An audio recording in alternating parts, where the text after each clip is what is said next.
Hello everybody, welcome to Nintendo Pow Block here on Boss Network. I'm your host, Ed Excited Eddie V. Joining me is the one, the only Bossman himself, Mr. Corey Dirrig. Hello, good sir. Hello, Edward. I'm glad we just wasted 15 minutes talking about nothing. Spoilers for all those people listening right now. We just recorded like 15 minutes of the episode without recording. So yes, we actually had a blooper also, but you'll never know. You'll never see it. Yes, it's fine. I'm tired, man. It's been a long week already, and I guess it's Thursday, but yeah. I'm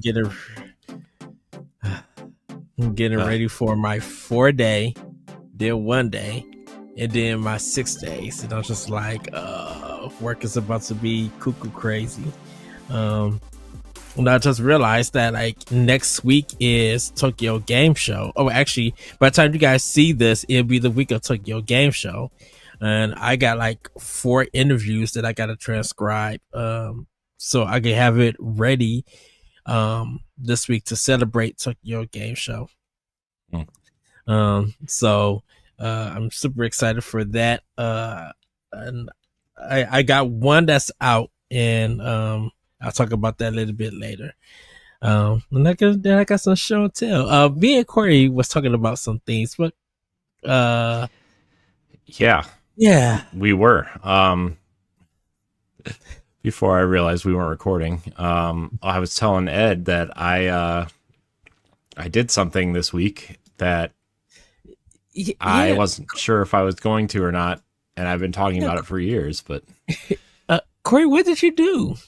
I got rid of my PlayStation 5. I sold it, and I figured I was going to use that money for either like I don't know what I'm going to use it for. Part of me wants to like use it for some sort of one of the the Xbox Ally or whatever coming up. Part of me wants to use it for Switch 2 games. Part of me wants to use it for just, I don't know, figuring out, maybe even buying a new microphone. But what I was telling you was I sold it because I never play it, and I don't really care to keep a console for 2 or 3 franchises that I really, even though I love them, right? I love Uncharted, I love Horizon, I like God of War, although I'm not as high on the the new ones, but I like that franchise. Obviously Wolverine and Intergalactic are coming up, right? But like, yeah, I really don't care about PlayStation franchises in a meaningful way, the way that I do Xbox and Nintendo's. And yeah, you can argue that Xbox's games are going to PlayStation, and I get that, right? But like, at the end of the day, it's the Xbox experience, it's the Switch experience, it's the handheld experience that I want, that I can take my games with me and plug them into the TV and play them, right? And honestly, what made me make that decision, Ed, was the game I'm playing. And I'll talk about it in what we've been playing, but it really proved to me that, like, for most games, the Switch 2 is going to be just fine running third-party games. So, yeah. Actually, there's 3 different games that have proved that to me in the last couple months. So, I think Nintendo's still going to get the late version of some games when future releases come. See, I think once these developers get dev kits, I don't think so. I've been listening to a lot of Digital Foundry videos. Because they've been doing a lot of Switch 2 coverage because they are pretty impressed with the Switch 2 tech wise, honestly. Yes. Which I'll talk about later, but long story short, I'm thinking about getting an Xbox Ally. I'm not 100% sure yet if I'm going to. maybe Best Buy will put the old ones on clearance. I'm not sure, but ultimately, you know, I need my life to be simpler. I need my gaming habits to be simpler. And honestly, the less choice I have, the easier it is for me to make decisions. So yeah, I don't know. I got rid of it. If Wolverine's great, if Wolverine is like a 10 out of 10, people are loving it, right? If Intergalactic is amazing, then maybe I'll get another PlayStation down the road just to play them, right? But like, you know, if I end up getting this Xbox handheld or whatever, Steam is available on there, and I know I don't care for PC gaming. I resist it.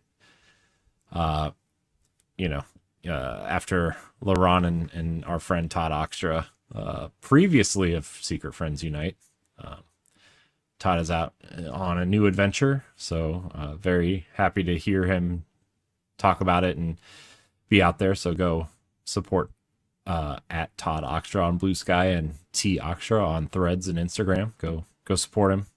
He's got some interesting things up his sleeve. But yeah, I just you know how much I hate PC gaming, but at the end of the day, I think you look at, you know, you were talking about how PlayStation and Xbox have been putting their games on PC, and Nintendo's been still resistant to that, and probably will never do that because it's Nintendo, and they know what they're doing, right? They're in it. And I can understand with China, because when China got the Wii, they put them on tablets. Sure. You know, so like that's but that's why the Switch works over there, right? I mean, the Switch is available there, right? Or did they pull them?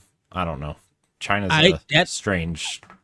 That I don't know. But when we got the Switch, just the first version of Switch, China had just got the Wii, so they didn't even get the Wii U or anything. So they haven't even played Wii U games.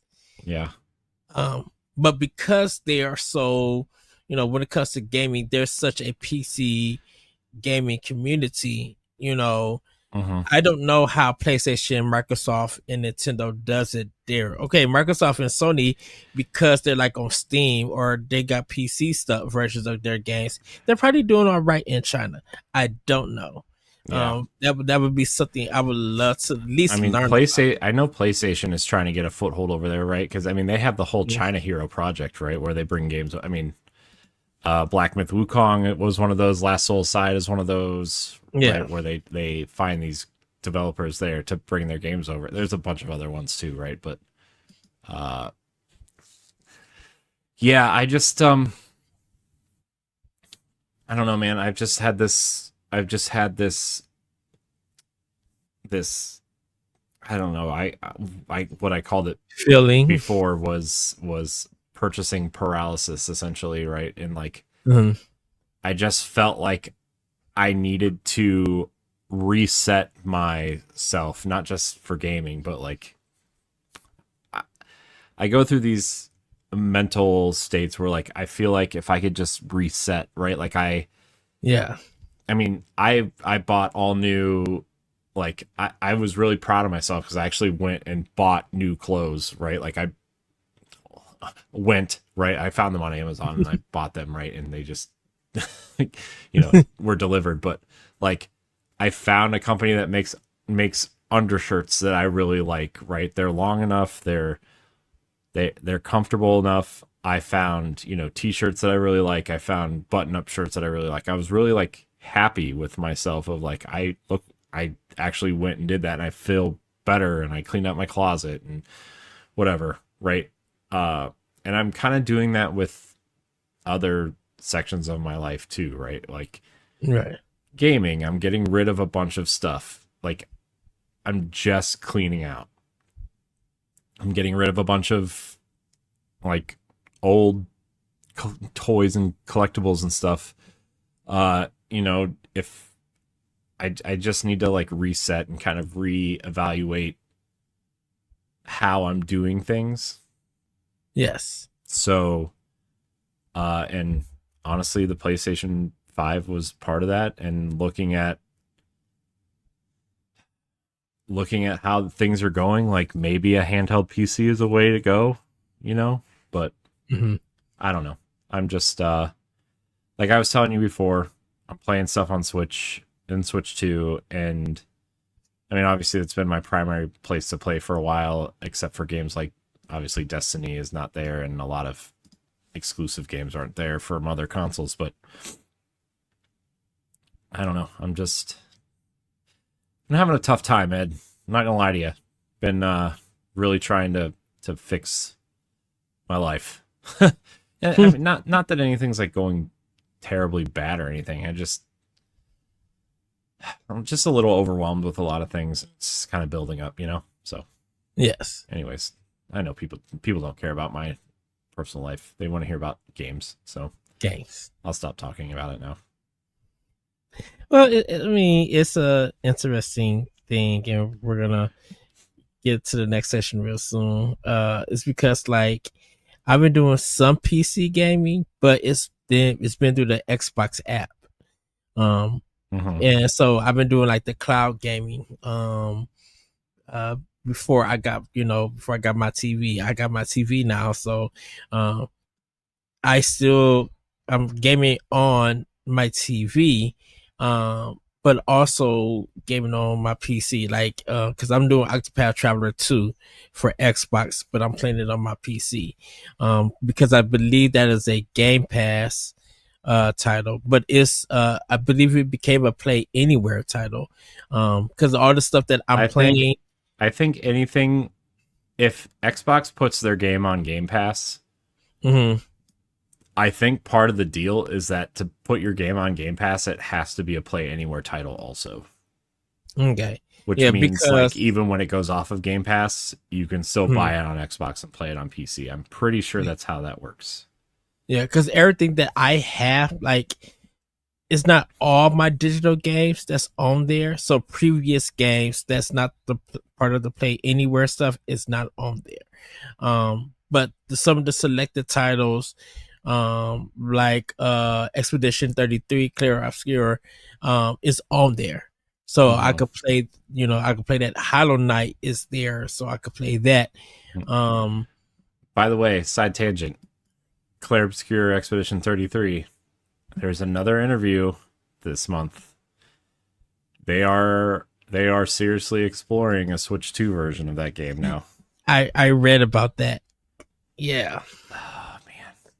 That's all I need. Bring it to me. Give it to me. But they got their concert, and I now really think, and I'm not even mad at Nintendo if they don't get Game of the Year. I think because of how big Expedition 33 is, I think that is definitely going to get Game of the Year. Some more people are playing it and beating the game and being taken aback by the endings and stuff. I have to get back to it, everybody. There is a reason why now that I kind of still have it on pause. There's actually two reasons, and I'll be talking about that in Playing with Power real soon.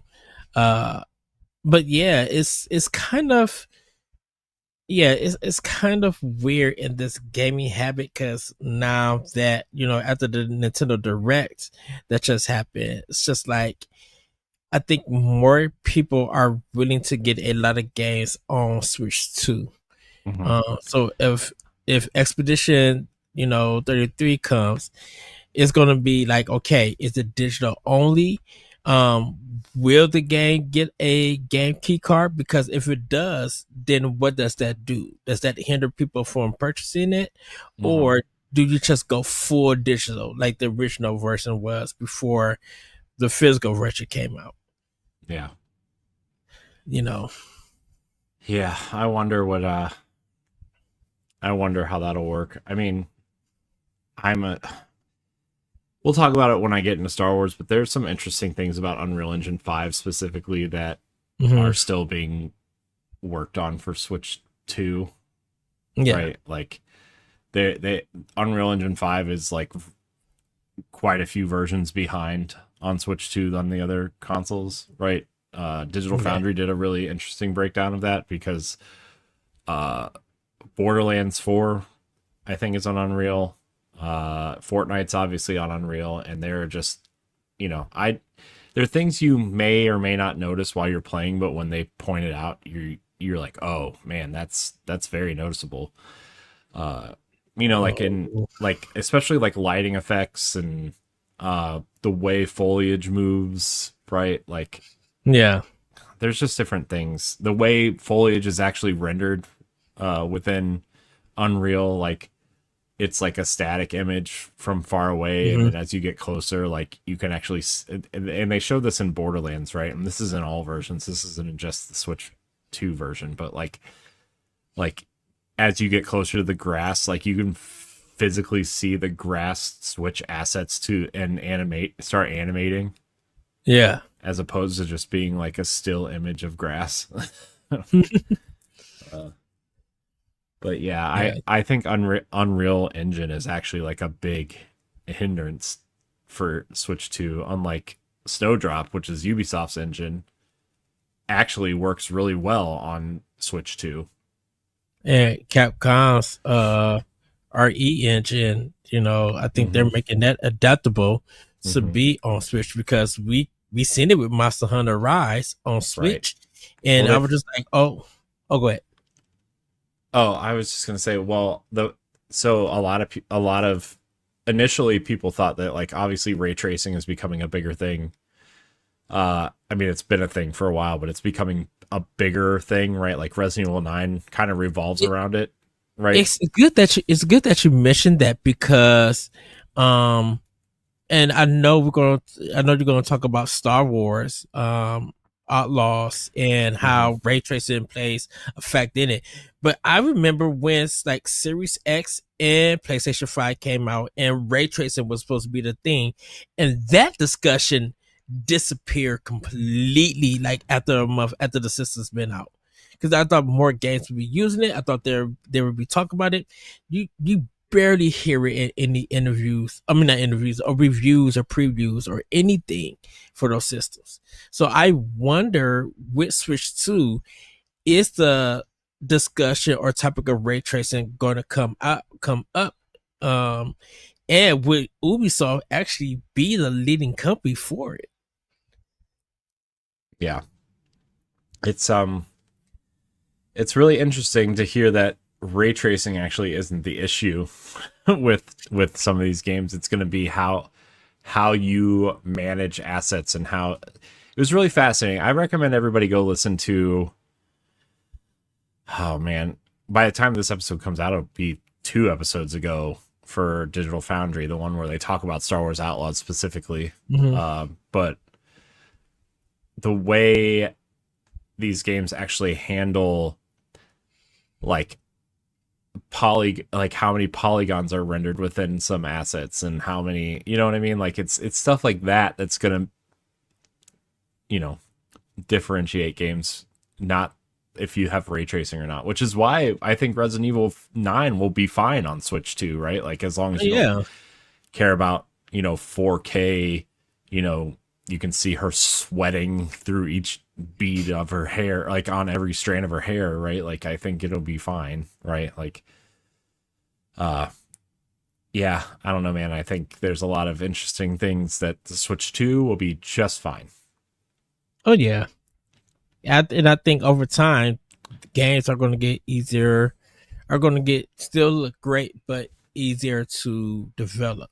And especially Nintendo probably going to be still patching stuff and everything with the system. So I think we're in the 4th month at this time for the Switch 2. So I kind of wonder that, give it at least a year, and hopefully more development kits and stuff are out, and we'll be able to see what a lot of people do with their engines and everything, because I think Unity at this point is just running fine on Switch 2, but I'm not so sure just yet. Silksong is running on Unity. Silksong runs at 120 frames a second on Switch 2. It's fine. Yeah. Which obviously they have the money to optimize and everything, right? Like they had the time and the ability to do that, but also Mhm. still pretty impressive. Because I wonder, is Hades is super giant, right? I think Yeah.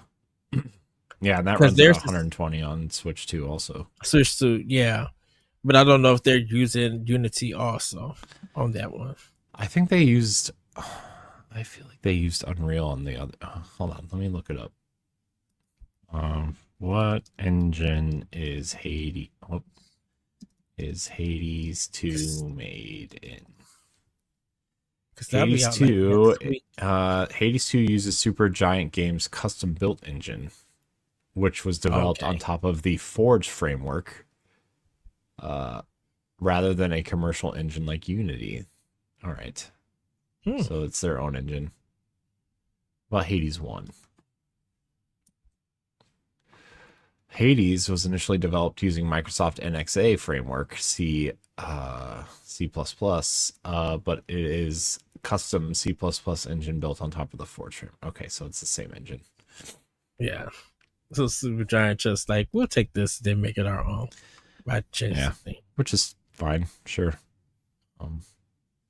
Which I think Hades 2 is going to be a bigger deal. I really feel like people are about to drop Silk Song and go to Hades 2. So Silk Song Silk might Song be seems to be not hitting like people wanted it to.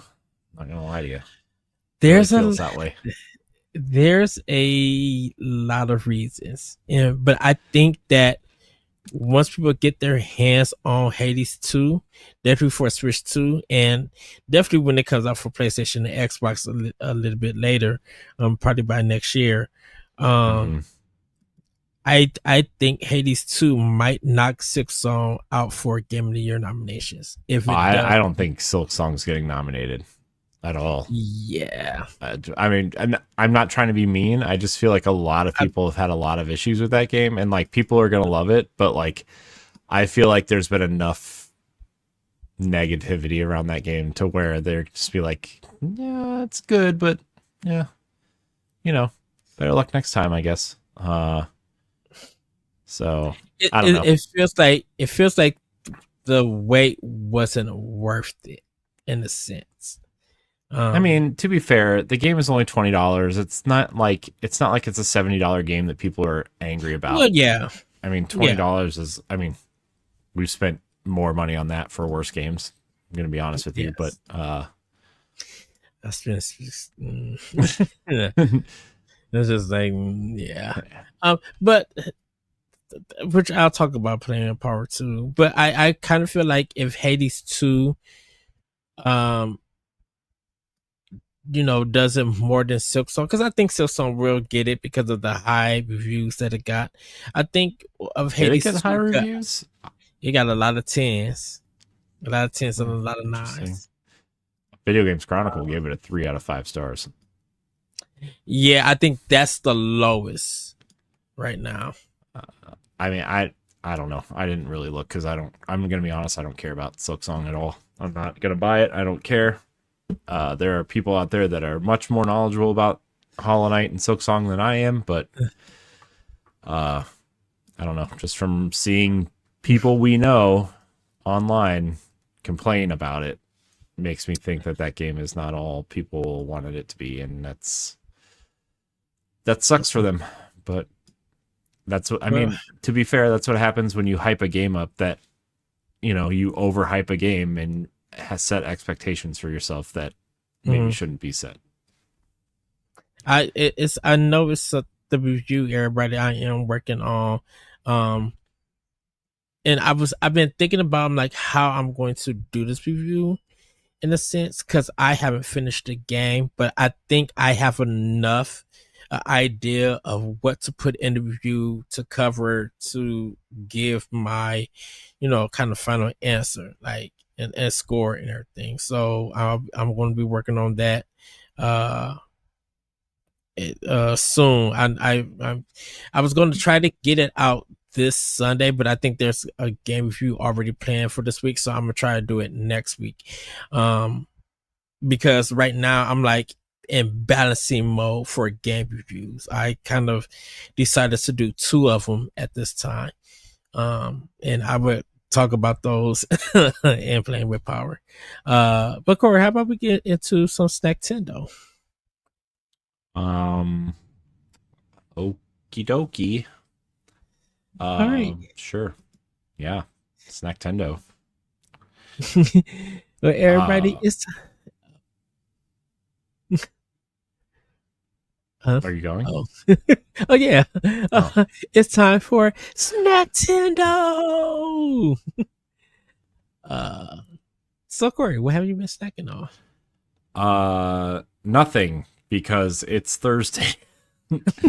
I mean, I haven't really been snacking on anything, to be honest. It's all just a normal week for me this week. I mean, my snacking usually doesn't come until the weekend, and we're recording this on Thursday night, so I have nothing to report on, Ed. I'm boring. Did you make your grilled chicken Sunday? Yeah, but that's the same every week. Well, I didn't know because, you know. Well, here's the thing. We actually made it on Monday because we cooked it on Sunday, and not to throw anybody under the bus, Ed, but my son wanted to play video games, and I told him I had to cook dinner, and my wife said that she would watch the chicken.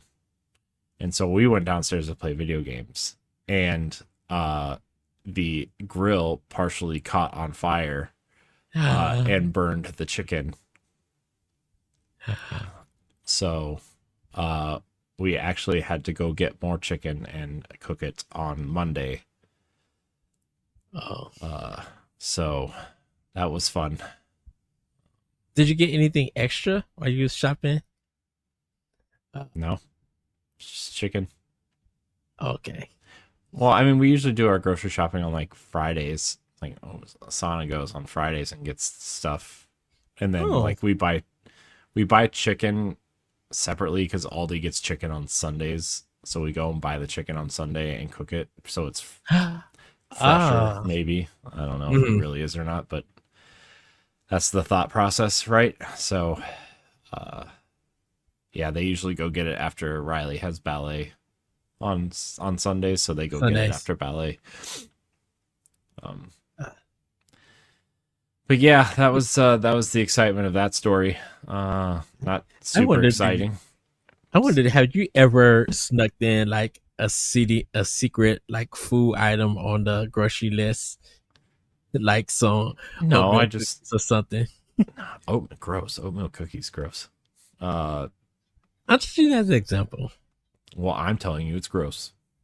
That's my example. All these do have some bound cookies though.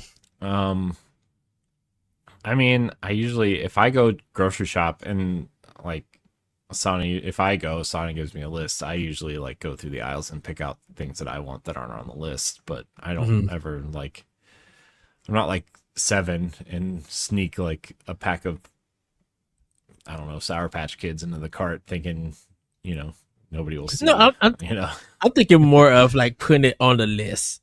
Like, I mean, I go get it, right? Like I get the, I just get it. I don't know. Okay. But yeah. What about you, Ed? Are you snacking on anything interesting? I had a triple chocolate fudge ice cream from Haagen-Dazs. It's kind of been kind of like a little bit hot here and there, but in the evening it gets like cooling, and I get like ice cream kind of taste. I had some canes today, a 4-piece chicken set. Yeah. I had Chick-fil-A a while back, and they had like a blueberry, a cherry lime blueberry kind of Sprite, refresher kind of drink, which was really good. I drank it. It had like bubble tea in it, like the stuff, like the ball stuff. And I was kind of mad at myself because I drank it all before I got to work, which left me with a bomb grilled chicken. Yes, everybody, I got the grilled chicken. I'm sorry, Corey, I didn't get the spicy fried chicken. You're missing out. It's not my problem. I've told you what to get there. You just don't know what to get. It's fine. I get it here and there, but I just like. Do you? I don't think you do. Well, I don't really get that much Chick-fil-A, but I will say the waffle fries were bomb big this time. I might have been hungry, but they were just made right. So I mean, when they're fresh and they're salty and they're hot. I mean, there's nothing better.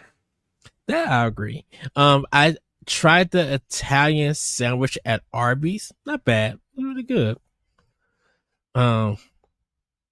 Yeah, then just had kind of like some Burger King, like the 2 cheeseburger meal from Burger King. And everything. And nothing too big. Had some corn dogs. Had some White Castle for dinner, like frozen stuff that we sell at my job and everything. Cause we have a Domino's, but the website's been acting crazy and everything. And I try to get Chipotle, and that's just I don't even know why I even try anymore on my phone. Their website is just, their phone stuff is just garbage. I'm like, this shouldn't be taking long to load and then drop my order and stuff. I'm like, come on now. And then I had some Panda Express, but that's pretty much it. Some Lifesaver gummies. Like they got like this tropical like ring flavor, like stuff, which was good, which is, not too bad. And then just had some Arizonas. They had a popsicle flavor that tasted terrible. I'm like, no, never again. That's what happens when I go to the gas station and I find new stuff. But yeah, that's pretty much all I've been snacking on, or I snacked up this week. Yeah, so cool. We're gonna with that, everybody, we're gonna move to play with power. Okay, so how should we start this? You want me to go first, Corey, or do you want to talk first? I mean, it doesn't really matter, I guess. I guess you can go first. Okay. So, I, like everybody knows, I've been playing Octopath Traveler 2. I've been playing Silk Song, and I get it. I understand why people feel like it's difficult, which, like I said, if you play Mega Man or you know how the soul stuff works and everything, I'm kind of finding it, I don't know, finding it a little bit dull in a sense. And I think dull in the fact that, and it's not about the dying or the platforming and all of that stuff. I think I'm like with my beads that as the currency, I feel like there was nothing to really use it on, and I don't know. I mean, there is a secret weapon as a gun that you could use the bees to shoot bullets and stuff, to kill certain enemies. But I guess I wish the shops that I go to or the people that I visit, I really wish there was more to it, like to buy stuff. And it doesn't feel like, when you get your beats and you buy the expensive stuff, and the remaining stuff that's there, that's a little bit lower, that you can buy over and over. I just feel like that's like there won't be no purpose with it. So the use of currency in this game is just like, I'm not getting anything out of it. I don't know. It may just be a me thing. I am digging the exploration. I think it's a game that I just pick up and play now when I can. I do enjoy fighting the bosses. I do enjoy going to new areas and visiting those lands and finding side quests in there. I do enjoy that. But I'm just like, I feel like sometimes I'm just going through the motions with this game. So that's just me. That's just my feelings on Silk Song right now. I picked up Borderlands 4 for Series X. Uh, oof. So Fun, in huh? the beginning, in the beginning, the game is fun. Don't get me wrong; it is a little bit challenging. The story is the story and everything. It is still a little bit funny here and there, but I'm like in a second area, dude. I'm having mad frame rate drops, like literally bad frame rate drops, Mm-hmm. I've heard and that I'm like, quite a bit, actually. ooh. But see, I thought it was only the PC version. I didn't know this is happening even on PlayStation 5 and Xbox. So I don't know like if it's not optimized still and we're waiting for a patch, which I think they need to. I think they said they got one they're getting ready to release. Definitely for PC, but I don't know if Xbox and PlayStation is getting it. But for two powerful systems like the Series X and PlayStation 5, it should not have these frame rate drop problems. This is a Especially cell since shaded game. especially since it's a 30 frames a second game, I heard. Right? Yeah, It's not even 60, it's 30.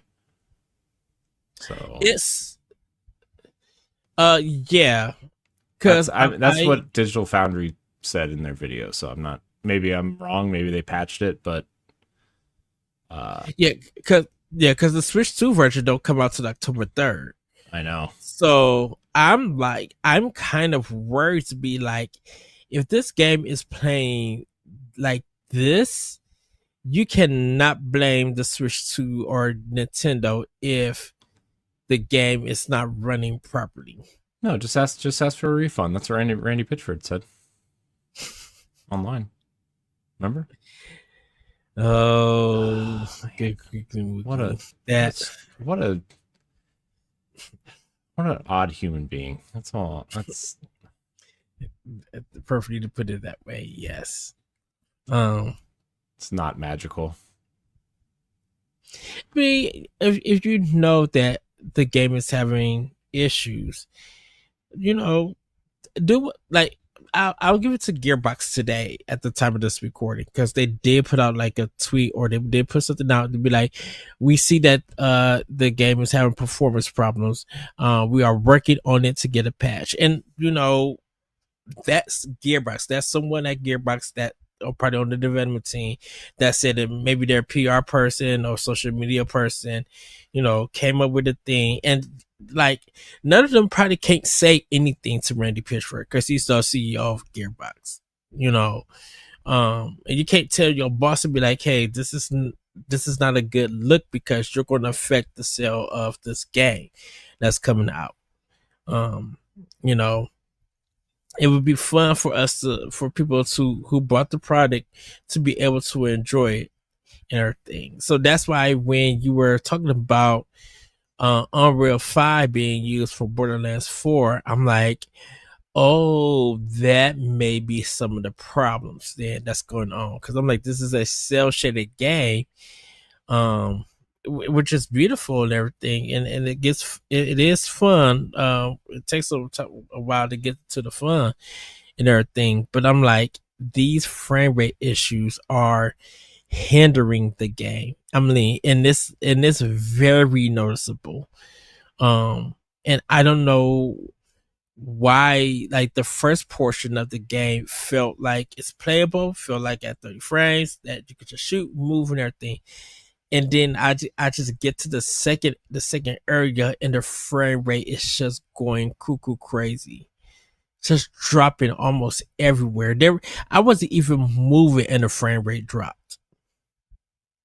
It was that bad. And I'm talking about like in the 10s, probably 10s or 14s.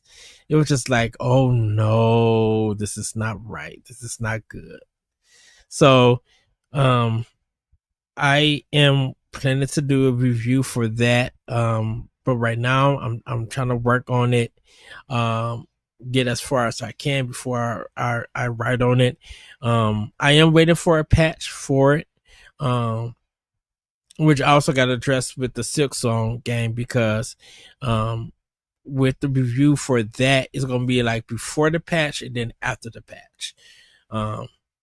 You know, so because right now I'm playing the game with the new patch to Silksong, the first one, not the second one that's supposed to be coming out with it. So those are the games that I am working on, and I just finished the Brain Dance mission of Cyberpunk on Switch too. So with that being done, I'm before I go back to the main mission, I'm about to do a lot of side quest stuff and everything. Cool. So and I did the update for the Switch 2 version of that too for it. Cool.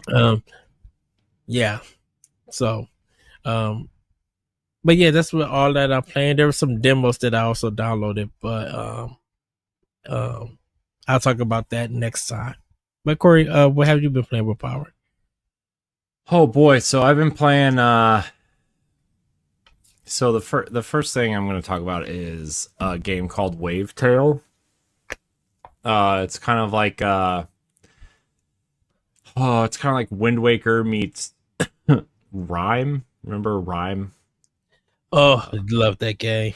It kind of reminds me a little bit of that. With a little bit of the pathless and how like the movement is in the pathless.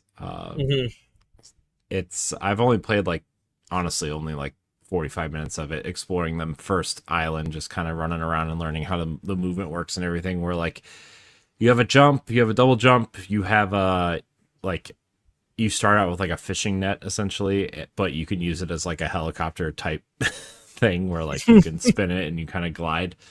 There's a lot of verticality and traversal in the game, which is interesting. And it's the color palette is very not in the same way, but I remember that game Sable that came out that everybody wanted to and then it ended up not being great. Oh, I do not know what happened to that game. It has that sort of muted color palette, but in a aqua kind of coral pink type of color palette. Yes. Instead of the sandy kind of dry desert look. But it's really cool. It's really neat. I'm going to probably continue to play it. But I've also been trying out a lot of third-party games on the Switch 2 recently. So, I mean, obviously Cyberpunk is the big one, right? Cyberpunk, I think, runs really well. It's pretty flawless on the Switch 2, honestly. If you don't care about getting 120 frames a second or whatever.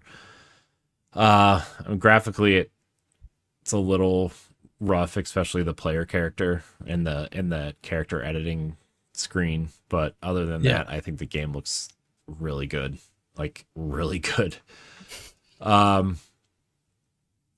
I've been playing Hogwarts Legacy, which runs better than the Series S version of the game. As somebody who played it on the Series S a little bit, I can tell you 100% it runs much better than the Series S version. It looks nicer than the Series S version. It's probably almost on par with the Series X version. In terms of frame rate, it probably runs between 40 and 50 frames. It feels like maybe it's a locked 30 and it just runs really smooth, but it's definitely it definitely feels higher than 30. I know some people have been wanting the games just so even if they could go up to 10 frames and start just being 40 frames per second, people will be fine with that. People are digging the 40 frames per second, and people they'll get into that. Yeah, and I think that's the sweet spot for handheld gaming, right? A lot of people have that setting on their Steam Decks and stuff too. I've been seeing, so that's nice. But I've been playing that. Let's see. Street Fighter was one I was kind of playing around with a little bit. Street Fighter 6, which is really nice looking on the Switch too, by the way. I mean, I didn't play much. I'm just there's so many games that I got at launch that I played for a little bit, and I just would really like to see how they play, honestly, in a more meaningful way. But the game I've been putting a lot of time into, Ed, is Star Wars Outlaws on the Switch 2. And man, does this game look good. It plays well. And like the game is just fun. It reminds me of it's like Uncharted meets Assassin's Creed meets Watch Dogs almost. You know, I think Kay Vess is a really great character. And like I'm admittedly not like a huge Star Wars person. Like I like it. You know, I watch the shows and stuff when they come on Disney Plus, and you know, I thought Skeleton Crew was really good.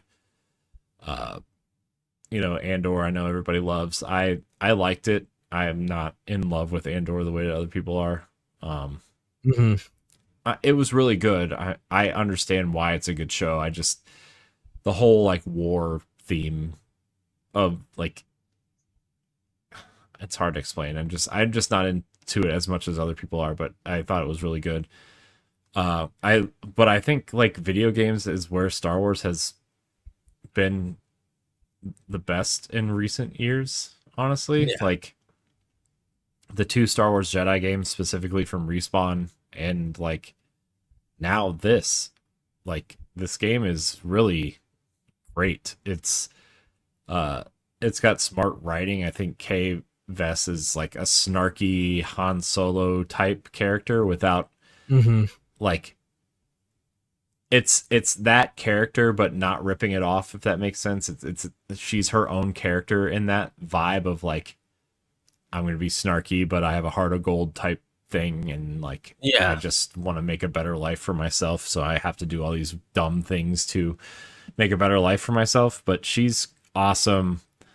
Nyx, the little kind of alien dog character, is just really he's adorable. So fun. I love the fact that you can tell Nyx to go fetch stuff for you and he'll go get it and bring it back. And I am off that first kind of main planet. I'm on the second kind of where the game kind of really becomes open world. I'm in that first city, in that first kind of I'm infiltrating the first kind of outpost of one of the, I think it's the Pike gang. And I just think it's really fun. There's a lot of great things about this game that I think even people who don't care about Star Wars would really like. I love the stealth in this game. Oh, I'm not like the stealth is so I'm not stealthing at all. I'm shooting my way through out of everything. Really? Yeah. I love the fact that we got 2 different gameplay styles then with this game. Well, you also played it where stealth was kind of required at the beginning, right? Yeah. Where it wasn't so I did stealth at the beginning, right? Where like, you know, that you kind of do that first mission, like that it's probably like the tutorial mission essentially, where like you have to go get your like data hacking stick fixed, right? And then you go back to the bar where she lives, right? The cantina where she lives, and like they end up like she ends up hiding from the kind of like the law enforcement that's there looking for her, right?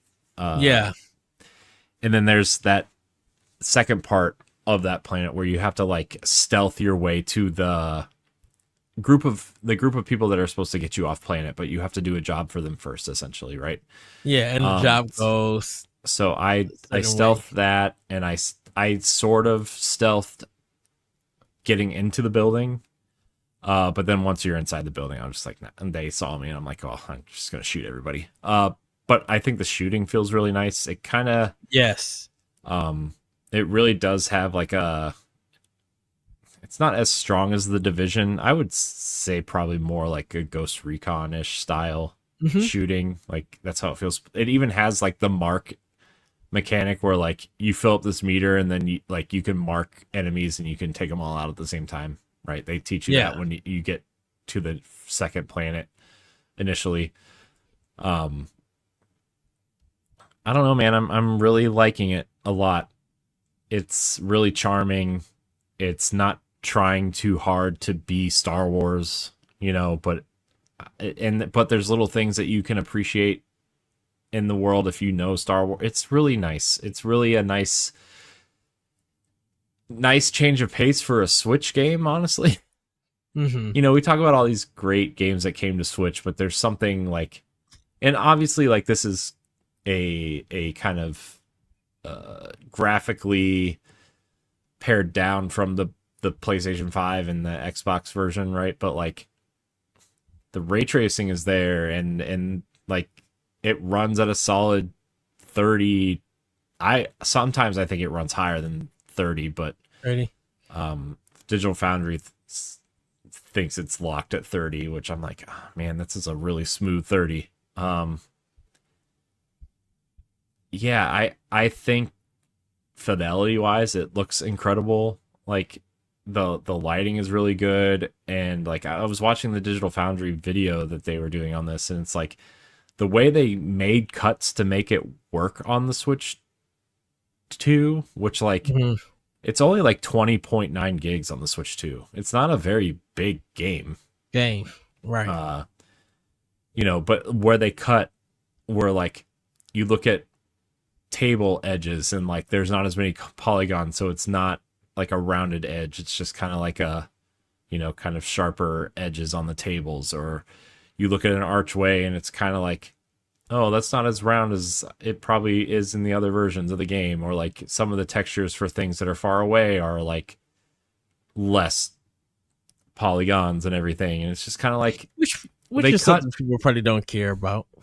Yeah, and they cut back in really smart ways, right? And like there are some assets missing in certain places. Like they were comparing it to, I am assuming the PC version, right? Where like, yeah, there's some nets in certain places, like overhangs that aren't in the Switch version. So they like took assets completely out, but it doesn't take away from, like, if I wouldn't have watched that video, I wouldn't have noticed, right? It's one of those sort of things. Right.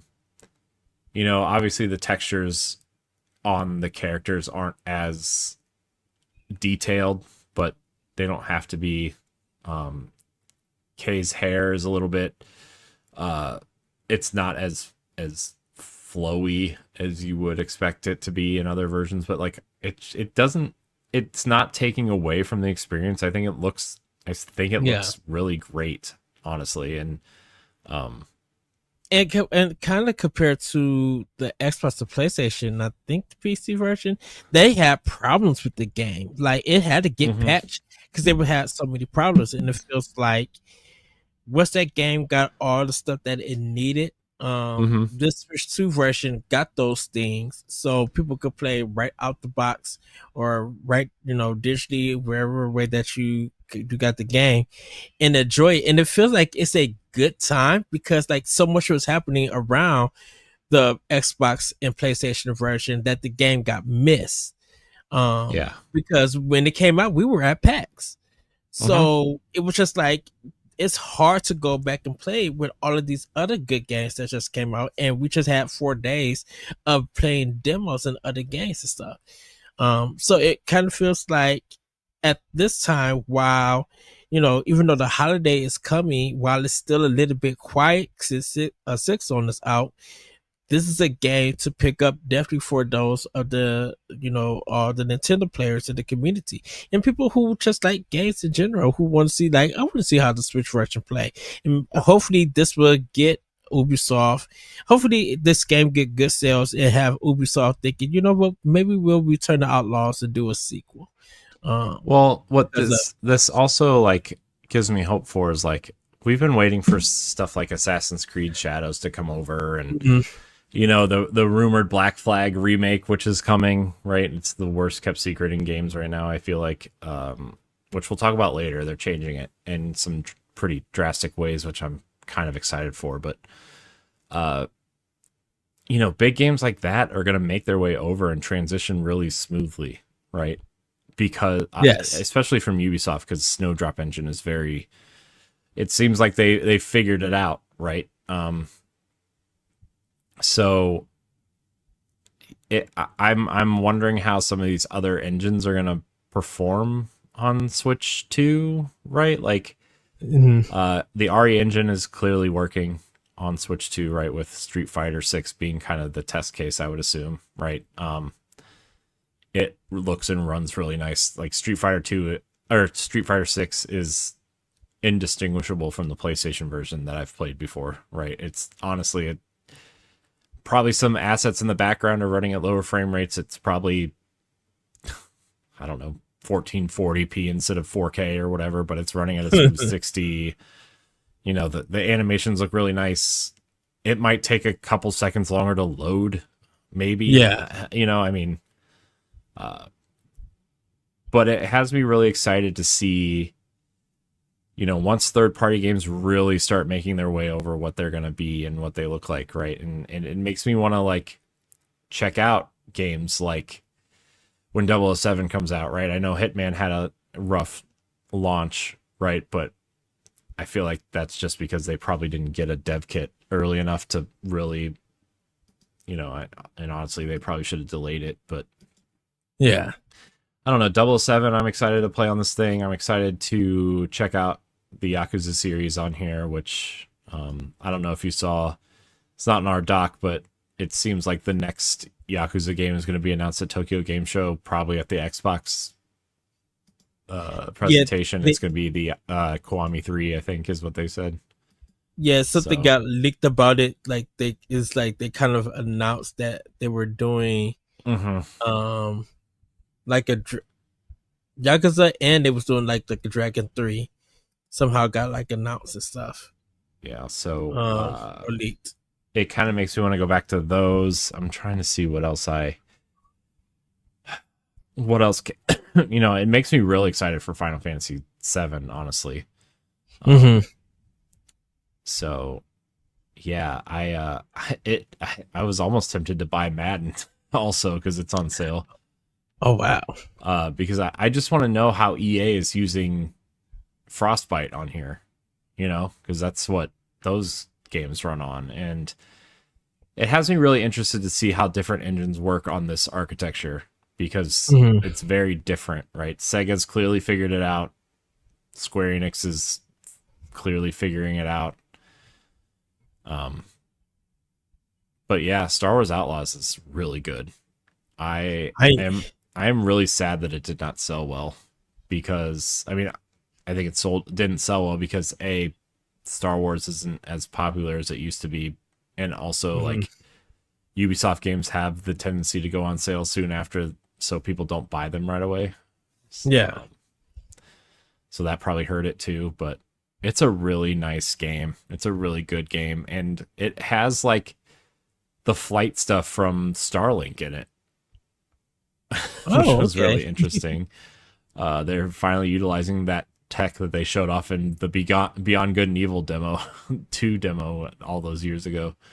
2 games have it now. So, that's why I feel like with this game, I think people are gonna pick it up on Switch 2 and give it a go. I think since time has passed, and you know, people are looking for games for Switch 2. For some people who missed this game, I think it's a good one to get. I think Ubisoft's gonna get some good support on Switch 2 if their quality is up at this level. And if like whenever Assassin's Creed Shadows, if it ever comes to Switch 2, we're hoping that it does. I think more people are going to get that too, which is going to continue to help that game sell. Yeah.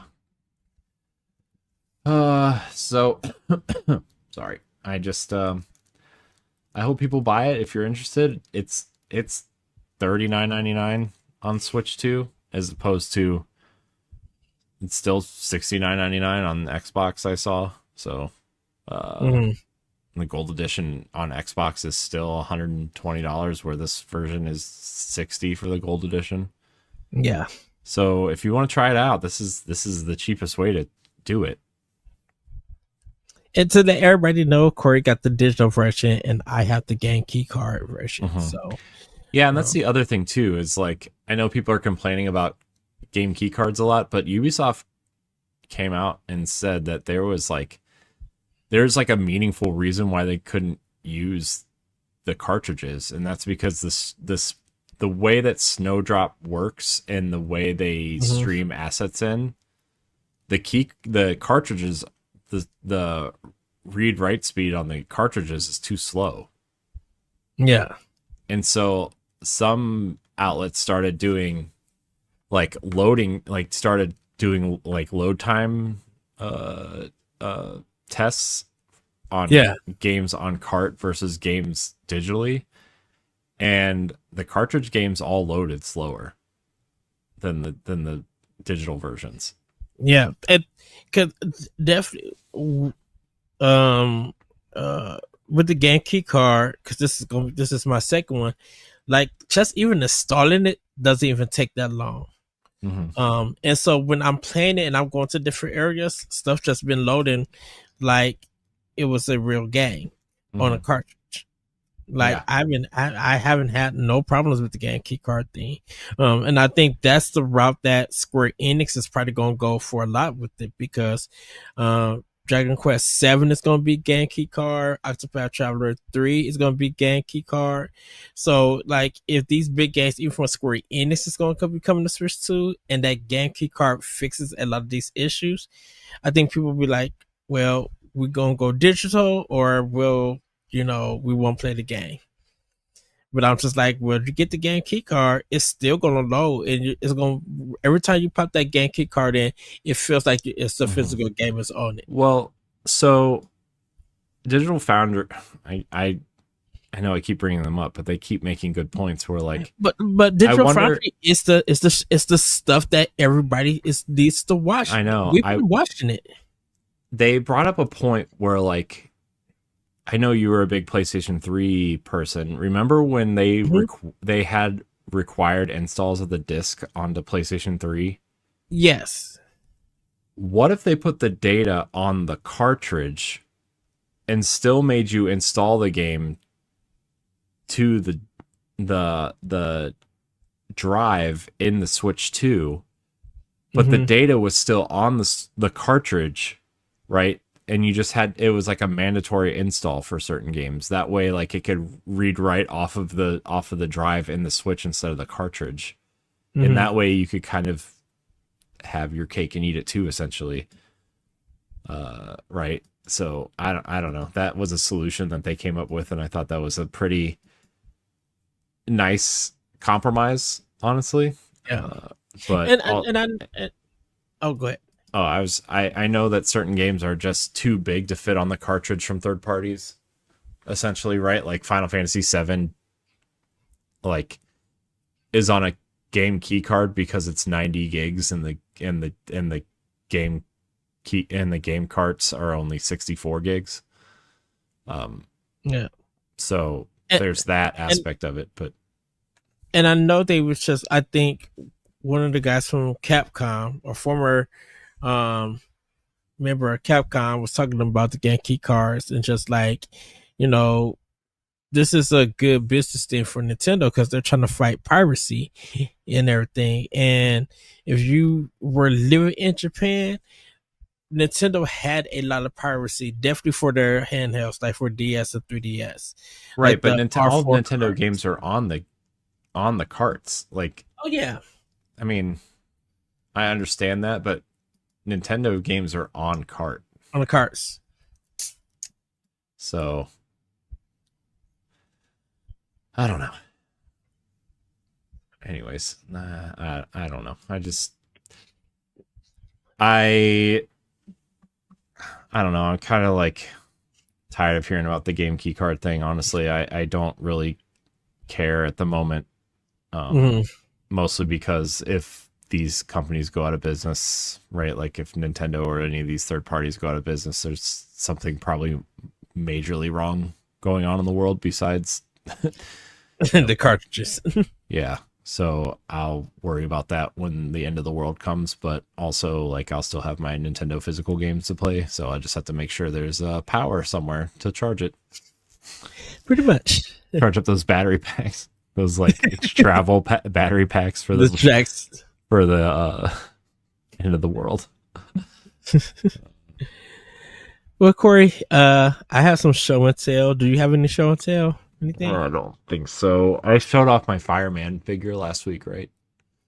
Yes. Yeah. So no, I don't. Not this week. Okay. So everybody, this is my Damon X Machina.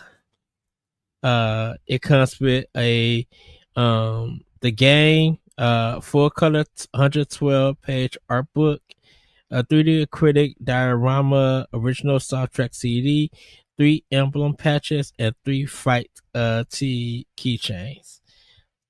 I was actually able to order this from Best Buy for it, and I'm just like, ooh, they got it in stock. Okay, I can order it. I didn't even know they was gonna do a collection one. Like I said, this is my Borderlands, and then my Star Wars Outlaws. Still wrapped up in the plastic for Star Wars, but I'll fix that later. But that's pretty much my show and tell with it. So yeah, I'm so glad. I'm super excited to play Damon X Machina. I know people have been making fun of the Switch version or the game itself, but I'm like, I'm not going to pass up. I'm going to support Marvelous. I'm going to support the team the devs who made this game, because I love the first one, and I definitely excited to play the second one. So nice. All right, man. Where everybody? Yes, Corey. No, I'm. It's been a long week. I'm just getting a little bit on the sleepy side. Is all. Okay. So, well, everybody, it's time for Family News. It is time for Family News. Take it away. Yes. Oh man, let's see here. So there's not a ton of news this week. Obviously the direct was a huge news thing, but there's a couple smaller stories I think we could probably talk a little bit about before we get into questions. So we actually have a lot of questions about the direct from listeners. So before you go in there, Corey, did you also get the one about the achievement stuff that we talked about in the No, I couldn't find a source for that, but okay. I guess we could mention it real quick. Like, apparently Nintendo, and I can't find a source for this. I saw a couple people tweeting about it. Yeah. Online. That Nintendo seems to have patented an achievement style system that will grant you the equivalent of what gold coins used to be for Switch 1, and you could spend that in the eShop, apparently. So that's an interesting patent. I don't know if it'll ever come to fruition or not, but it's definitely something to consider, because we knew they were going to revamp the gold coin thing at some point, right? But I guess we'll find out. We'll find out in the future. Yeah. It would be interesting if Nintendo implemented achievements at some point. There are games on Switch that already have achievements, right? Like Mario Party Jamboree has achievements in it. Like, there's a whole list of achievements you can go look at and try to unlock. Obviously, Mario 3D World has the sticker book, which we thought was going to be their achievement system at one point. Yeah. Especially when that was so cool. Wii.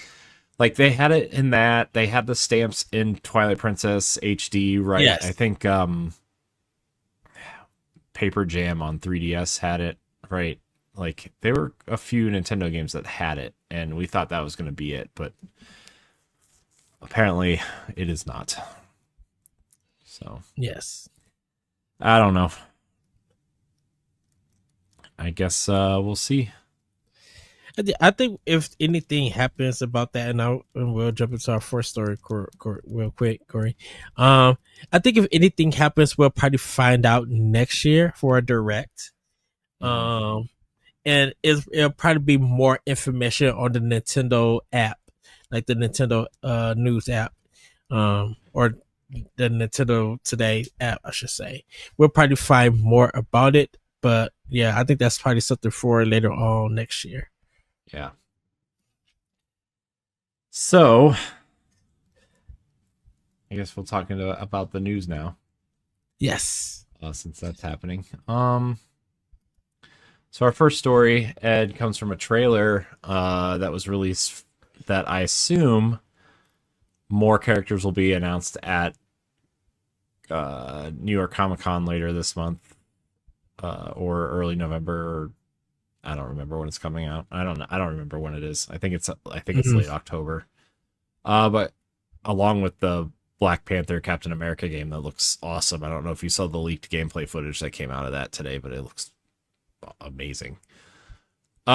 Which is Amy Hennig's new game, everybody. Uncharted director and writer of the original trilogy. It's her new game. But Marvel Cosmic Invasion, the 2D side-scrolling game made by the studio that did the Ninja Turtle Shredder's Revenge game, Tribute, announced that Black Panther and Cosmic Ghost Rider will be playable characters alongside Silver Surfer, Captain America, Spider-Man, Venom, Storm, Beta Ray Bill. I don't know who that is, but somebody does. So yeah, I think Black Panther is an easy win for them. Ghost Rider is whatever. He's wearing a space helmet. I don't know why you need I guess to keep I don't know. I would say to keep the fire going, but having a helmet on keeps the oxygen out, so maybe not. I don't know.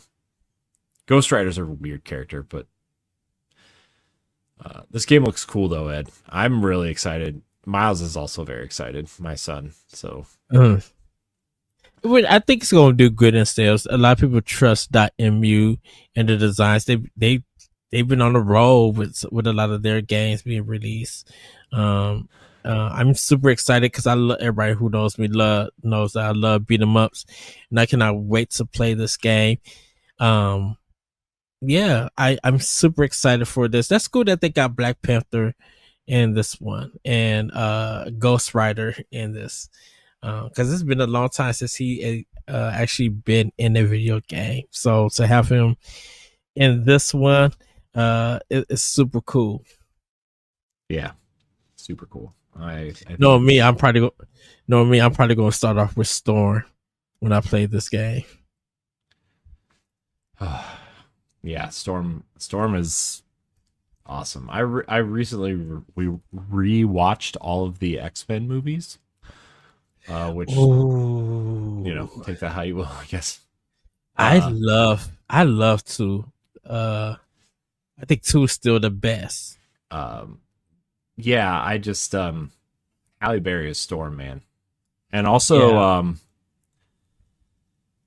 the girl that plays him in the new movies, what's her name? Shipley. I forget what her first name is, but she's a really great Storm also. Plus she has the mohawk, like the iconic mohawk look. It's so good, man. I actually need to get a list of the X-Men movies. There's because like I'm just like, them.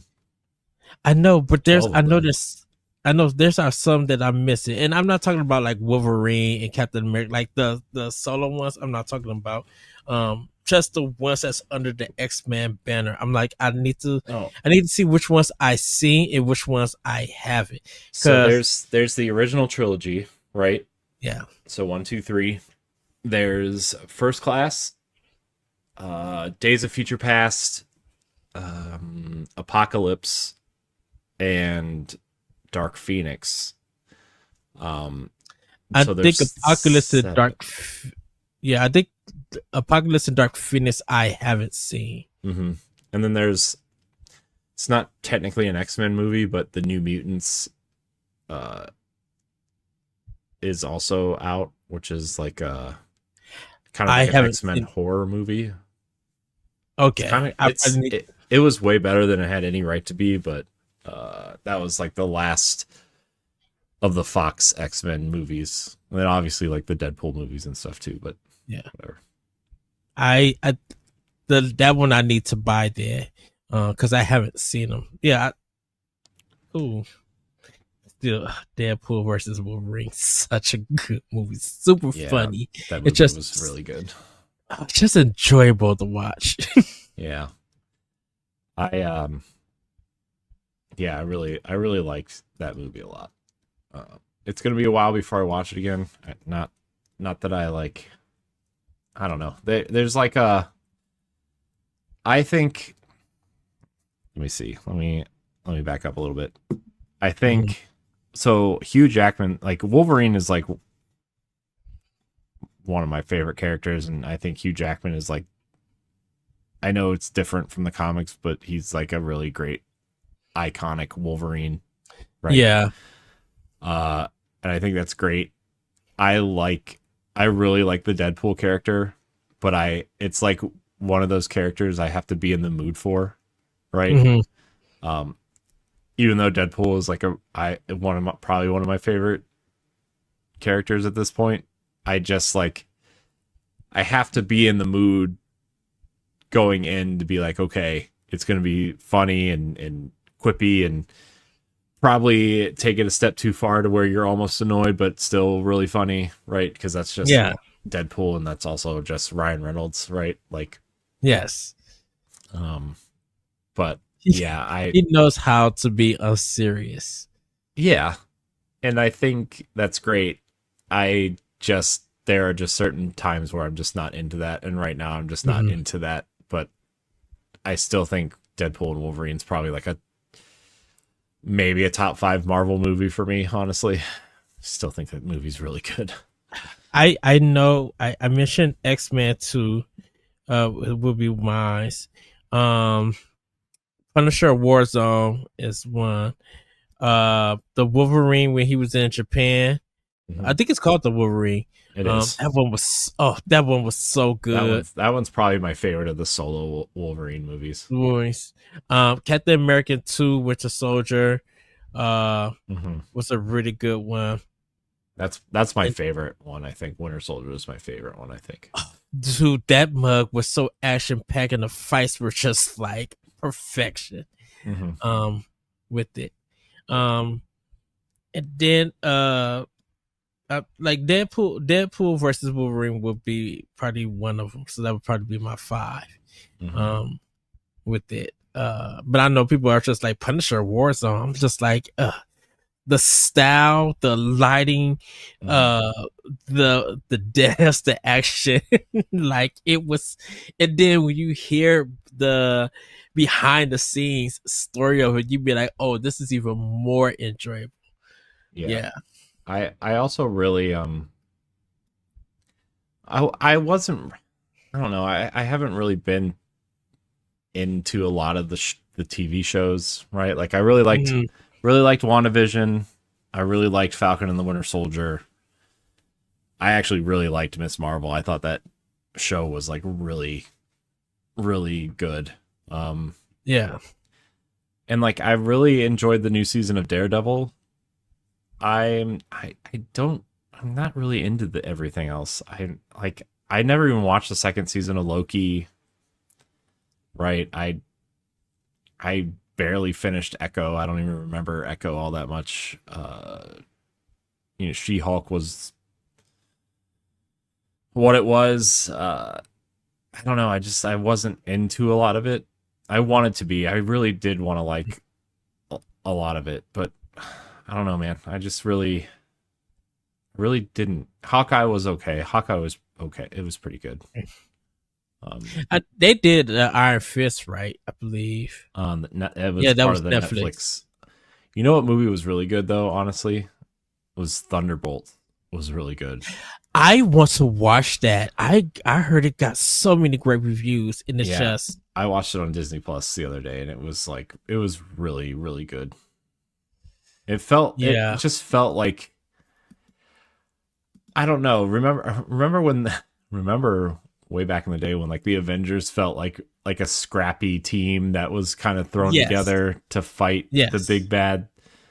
That's what this felt like. It felt like and it's funny because like the tagline is the new Avengers, but like it really felt like that first and second Avengers movie where they were just kind of like nobodies until they were somebody, right? Like it just felt really nice change of pace. So maybe that's why I like Suicide Squad, the first movie and the second one. I really love the second one. The second one was funny. And it was really I good. don't know if I ever saw that one. Oh, with The John James, Cena in it. the Yeah. James Gunn one. Yeah, I don't know if I Yeah. ever saw. I don't know if I ever saw it, honestly. I still need to see that the Superman that came out this year. I still want to see that. Yeah, that's like a big deal That around was here really because good. it was filmed in Cleveland, which is like Oh, really? half hour from where I live. Like it was almost the whole movie was filmed in Cleveland. Like they literally like over the summer, over like last summer, you could see like the Metropolis, whatever their baseball team is, like yeah, because they were filmed it at the Guardians Stadium, or the baseball field in Cleveland, and you could see the Metropolis stuff still on the grass when the Guardians started playing last year. Oh wow, or this year, or whatever, whenever they did that. So nice. It was really, and they have a Superman statue in Cleveland now because like this apparently Cleveland was where Superman was thought up. Apparently, I don't know how true that story is, but it's the one people have been telling. So. Yeah, what is Metropolis supposed to be? I know Batman is supposed to be a take on New York or Manhattan. No, I think Metropolis is Manhattan. I think Gotham is like Chicago or something. I don't know. Gotham, okay. It was filmed in Pittsburgh. I don't know. I don't really know. It doesn't matter. I'm thinking it was like the animated series. Yeah. I love the Batman animated series. I really like the CW shows. I really like The Flash and Arrow. Yeah. A lot. And Supergirl too. Oh my gosh, I had the biggest crush on Melissa Benoist for like 5 years. Yeah, I heard Supergirl was really good. The people were just upset that it got canceled. Well, it didn't get canceled. It just wrapped up. Yeah. They all just wrapped up. Like they all just like they knew that they were they knew they were ending, right? So like they just kind of wrapped it up because they were wrapping up because James Gunn was taking over. That's why they were wrapping up, because he wanted to do his own thing and kind of match they wanted to match the TV shows with the movies, right? Okay. So they didn't want any confusion, so James Gunn said that they kind of had to wrap it up. Like he gave them time to end it, which was nice, right? Because I don't know, I feel like James Gunn kind of knows what he's doing a little bit. Because I don't think there's no more WB shows. There isn't. The Superman and Lois was the last one, and that just ended. So, like a year ago. Which apparently he was a pretty good Superman too. But I don't really know anything about it. I don't know anything. So who cares? Love how our Marvel discussion turned into DC, turned into comics. Yeah. It's probably I mean, yeah. Well, I mean, DC needs some games. Where's another game? Marvel doesn't really have any games either, though, I guess. So besides this one. Spider-Man games, I guess, but whatever. Not important. It is, right. There's only this one and Wolverine. Those are like the next two Marvel games. Yeah, and then the Token Fighters, that weird 4-player tag game. Yeah. That's 3. It's 4. It's 4 tag. No, I'm talking about that being the third game. Oh, yeah. Don't forget DC Superhero Girls on Nintendo Switch. In Marvel Rivals. But that Nintendo published, apparently. All right, next story. New overview trailer gives Mario Galaxy news. Obviously, during the Direct, Nintendo announced they were bringing back Mario Galaxy 1 and 2, and the new update has enhanced resolution. So it's 1080p, 60 frames a second on the Switch 1. It has a free Switch 2 update, so it runs at 4K on Switch 2. It has an improved UI, assist mode, amiibo support, and extra storybook chapters. The 7-minute overview trailer, however, highlighted the upgrades. Let's see, there was something else on here. I'm just kind of blasting through this. So there are also like graphical upgrades within the game, like textural upgrades. If you look, even compared to the 3D All-Stars version that released a couple years ago, there's different ground textures. There's different, they upgraded kind of like the grass textures and the stone work on certain things, and it's really nice. It looks really nice. Not really things you would probably notice if you were just playing to play, but it's really noticeable and really nice. So good for Nintendo for updating this. Yeah, I'm excited to buy it. Also, I like how people are complaining that Galaxy 1 and 2 are $70, but nobody complained when Metroid Prime 1 was $40. And it's like, exactly. Well, if they released 2 and 3, you would have been paying $120 for all 3 of them, and you would have complained about that. So, it still would have brought it. People suck. All right, our next story. Like I said, there's not really a lot of news. Nickelodeon is releasing the Nick Splat Pack with limited run games to kind of revive some retro games on Switch and other platforms, featuring Super Nintendo and Genesis titles like Ah Real Monsters, Nickelodeon's Guts, Rocko's Modern Life, etc. The game collection includes a lot of modern features like rewind, save, and load on the fly, and will be available physically in a standard edition at $34.99 US or classic edition at $69.99 US. There will also be a collector's edition that is $129.99 that you can pre-order on September 19th. So it's already up for pre-order if you are listening to this through October 19th. You won't get into 2027. Well, there's no release date yet, so probably. Shit, we'll probably see it at PAX next year. Be like, maybe it'll probably be there to play. You're right. I mean, Rugrats was. Yeah. Remember? So, all right, Ed, I put this one in here specifically for you.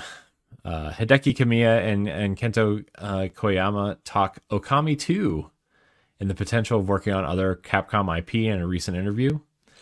They talk about their new studio, Clovers, developing Okami 2 with Capcom while growing a team of mostly experienced developers in Osaka and Tokyo.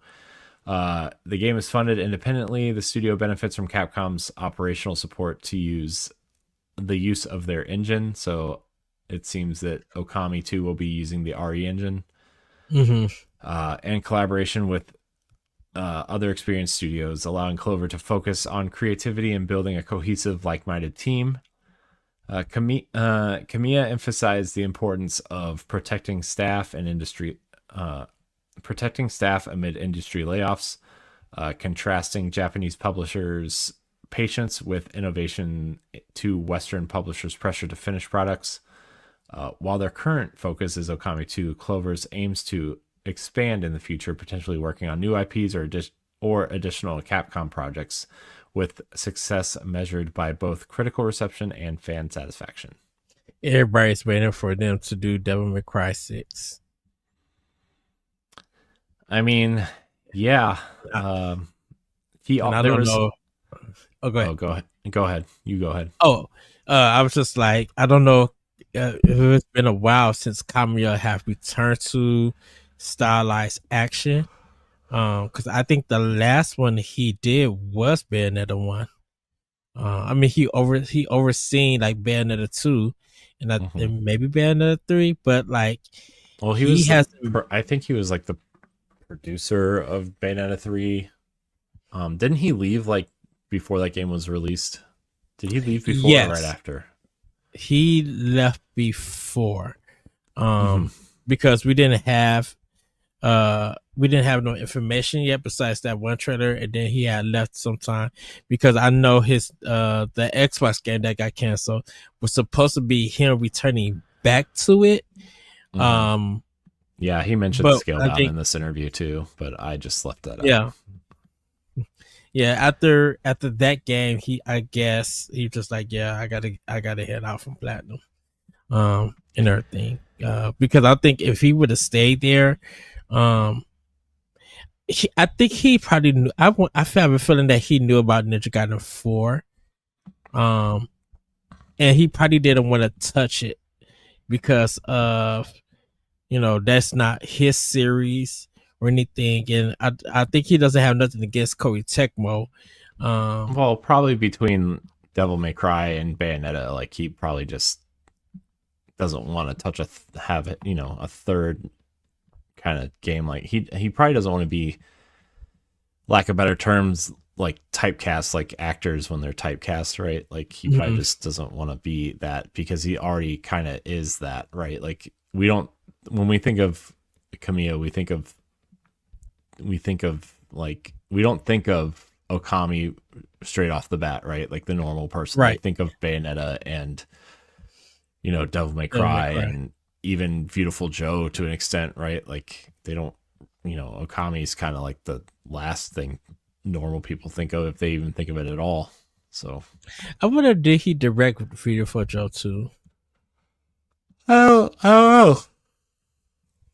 I don't know. Because yeah, because for right now, and this is just me, everybody without looking up, I think Okami is the only series that he's directed the first game and the second.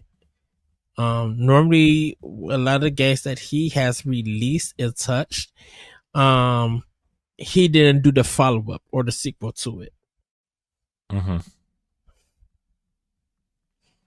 Well, um, yeah, I don't know. There was an interesting thing about him continuing Bayonetta if he stayed at Platinum because he really wanted to keep doing that. But I wonder if Mhm. there'll be some sort of, I don't know. I feel like Bayonetta is over, but he actually was talking about like doing another trilogy of Bayonetta games, which would have been I interesting.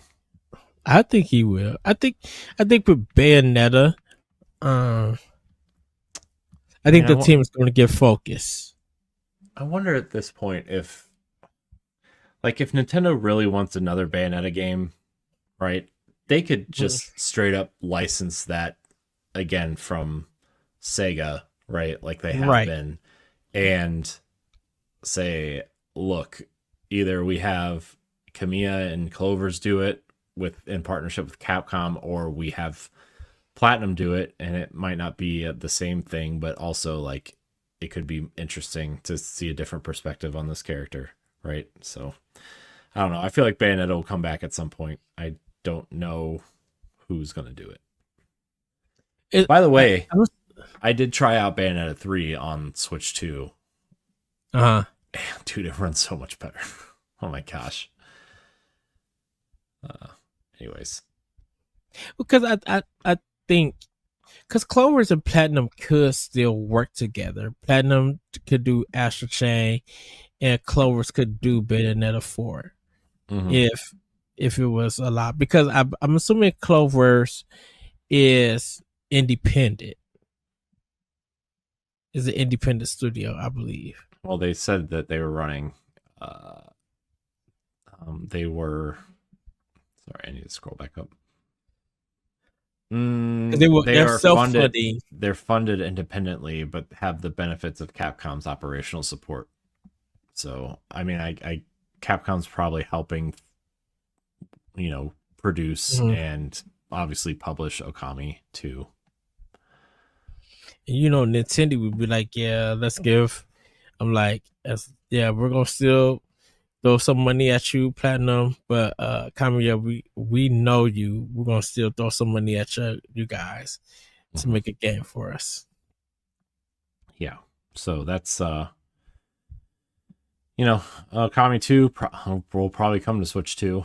So look forward to I that hope so. in the near-ish future.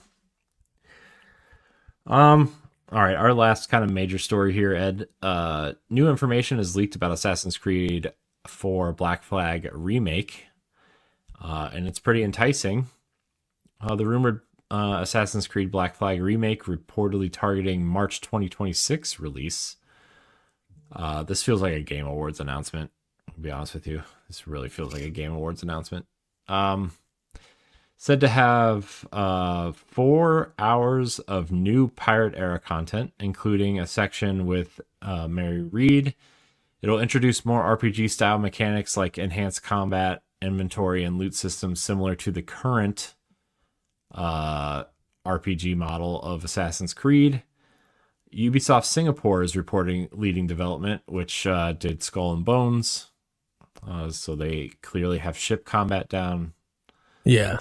And if it's a remake, I assume they would kind of know what they're doing, maybe.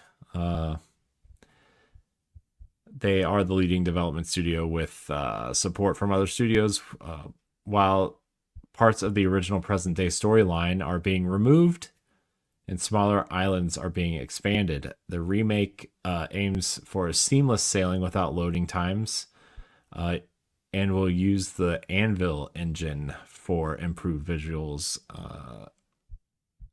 So that'll be interesting to see. Ubisoft has yet to officially confirm the project, but is obviously very, very real. I don't know, this excites me. I really loved Assassin's Creed 4. It's probably depending on what day you ask me, my first or second favorite of the franchise. I think Odyssey is right up there with it. I don't know. I really loved Black Flag. It just was a very comforting game for me at a time where I kind of needed it, I think. So yeah, I would really love to see a remake. And I'm kind of surprised they're using Anvil and not Snowdrop, but Snowdrop is usually used for shooters and open world kind of like the Division uses it, and obviously Star Wars Outlaws we talked about used it, and funny enough the South Park games used that also. But Anvil is kind of the Assassin's Creed engine, so yeah, I don't know. I'm excited for this. I will definitely play it. I hope it comes to Switch too. Look, I played Assassin's Creed 4 all the way through on Wii U. I will continue to play Assassin's Creed 4 on a Nintendo platform. I did buy the Switch version, so I wonder if you'll get a discount. If you already own it on Switch 1. Probably not. Maybe. Probably not. But maybe. Probably not. But maybe. Ed has no words, so we're going to move on to Pack Watch. Pack Watch. Here are the large amount of games you can play on your Switch or Switch 2 this week. Wizardom is coming. It is a retro FPS that puts you in the role of a mage on a quest to track down the source of chaos. With a wide arsenal of spells and magic items, battle your way through the world of Terra Bruma in this unique blend of classic 90s shooters and modern gaming elements. This kind of has a Quake Hexen sort of vibe to it. On 9/25, there are a lot of games coming out on that date, so hope your wallet is ready. Sonic Racing Crossworlds, which is getting a lot of great reviews, I saw. Yeah, I'm looking at IGN. Give it a nod. They confirmed Mega Man is confirmed as DLC. That's cool. No, I didn't. Yep. Super cool. Race across land, sea, air, and space in Sonic Racing Crossworlds. Warp through travel rings into new dimensions where something new awaits around every twist and turn. Speed to victory, solo, or as a team in a variety of offline and online modes, and compete against players from around the world. Also, SpongeBob SquarePants and the Ninja Turtles are also in this game. Yeah, something with a deal they got with like Nickelodeon or something, I believe. I guess. The Tourist Deluxe Switch 2 edition is coming. You are just arriving at the Monument Islands. Want to go swimming or rather take a dive in the deep sea, or do you want to visit the amusement arcade? Do some shopping, dance at a beach party, fancy some surfing, or will you talk to the strange old tourist and listen to what he has to say about these ancient, mysterious monuments? Doesn't say a word about what the game is. All right. Pretty much. Hades 2 is coming out this week. As the immortal princess of the underworld, you explore a bigger, deeper, mythic world, vanquishing the forces of the Titan of Time with the full might of Olympus behind you, in a sweeping story that continually unfolds through your every setback and accomplishment. Also 9/25, Agatha Christie Death on the Nile. This was really popular on PC, I feel like a year ago. It's finally making its way to Switch 1, I think. In Death on the Nile, a peaceful cruise on the Nile is disrupted by a terrible crime. Thankfully, famous detective Hercule Poirot is on board. Meanwhile, a private detective is tracking a murder, leading her from London to Majorca, New York, and finally to Egypt. The two investigations collide in Abu Simbel. The dynamic duo will solve a complex case full of twists and turns, but the story doesn't end with the book, and it still holds many mysteries and twists even for Agatha Christie fans. All right. Ninja Ming comes out on 9/25. Dash through 241 levels using dynamic teleportation and diverse ninjutsu skills. Conquer challenges with style, growing stronger at every turn. Ninja Ming relies heavily on the move of teleportation. Once mastered, you'll be commanding the air and dashing through the challenging areas. Man, I need to make this font bigger. My eyes hurt because I'm tired. May, Child of Ages, also comes out on 9/25. Follow May on her journey through a shattered world as she searches for her identity and the origin of the mysterious creatures that threaten the balance of the universe. Travel with her through past and future thanks to the sacred plant that bridges time and space. Also 9/25, Jam Boy, a jellylicious hero. Jam Boy is a vibrant action platformer starring an unusual protagonist, a jam-packed hero who inevitably seems to have an innate talent for falling into sticky situations. That game's really cheap. It looks fun. It's really cheap. I think it's like $7.99. Oh, not bad. On 9/26, Pac-Man World 2 Repack. The fan favorite returns as Pac-Man World 2 Repack. The ghosts snuck into Pac-Man's village and stole the golden fruit, unwittingly freeing the all-powerful Ghost King, Spooky. Pac-Man must venture across Pac-Land to reclaim the golden fruit and put a stop to the dastardly Spooky. Okay. Also 9/26, EA Sports FC 26. The club is yours in EA Sports FC 26. Play your way with an overhauled gameplay experience powered by community feedback, manager live challenges that bring fresh storylines to the new season, and archetypes inspired by the greats of the game. NBA Bounce. This is that kind of NBA Jam looking game with the mascots. Yeah. Ready to step onto the court with your favorite team? Choose from 30 NBA teams like the Boston Celtics, Chicago Bulls, New York Knicks, Golden State Warriors, Los Angeles Lakers, Denver Nuggets, and more. And the Cleveland Cavaliers. I'm going to throw that one in there. It's not in here, but I'm throwing it in there. as you dribble and dunk to victory. Play on team-themed courts with energetic mascots and crowds. Also on 9/26, another Atelier game, Ed. It's been about 3 weeks since the last one, so... Shame, but truth. Man. Atelier, Reslariana, the Red Alchemist, and the White Guardian. Jeez, these names. Exactly.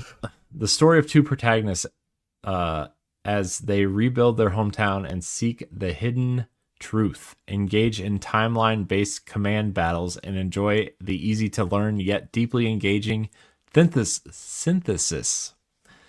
Plus, take on shop management, explore random dungeons, and more. Oh boy. Last but not least, Ed. Rudolph the Red-Nosed Reindeer. No, I am not joking. This is coming out on Nintendo Switch in September, by the way.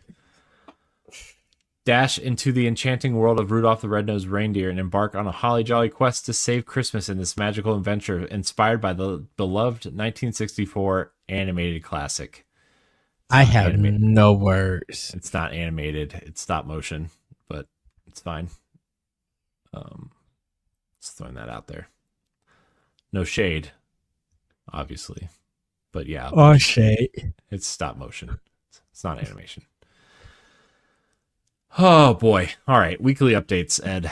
Then we'll get into questions and get out of here. Okay. This week's updates. EA Sports Madden NFL 26 drops a massive update, version 1.7. It adds gameplay tweaks, coaching options, fixes, and visual audio improvements, enhancing the handheld experience despite some frame rate drops. They also added new playbooks as well. I was reading into the Switch version today because it's on sale and I wanted to buy it because I don't know. I feel like I want to play Madden for some reason, even though the Browns suck and football is really turning me off right now. Lollipop Chainsaw Repop is getting a Switch 2 edition in November with higher frame rates and resolution, aiming to fix performance issues from the original Switch release, though it is unclear if the upgrade will be free or not. Sega and Atlas Radu Remastered update version 1.10 for Switch and Switch 2 adds bug fixes and quality of life improvements to the June 2025 release of the PS2 Classic. I need to update my stand. The indie game Anton Blast will add a new VB mode in its next major update, letting players activate a Virtual Boy style experience using in-game virtual visor.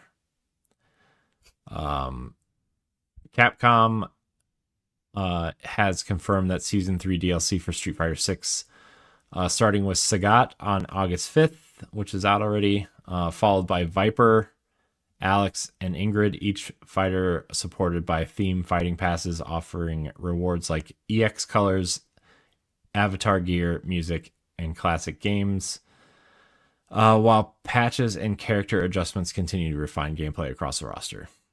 So, nice. But that's it for updates. Game Boy Advance is getting 2 new games, Ed. Getting Mr. Driller 2 and Klonoa Empire of Dreams. That is coming on the 25th. Yeah.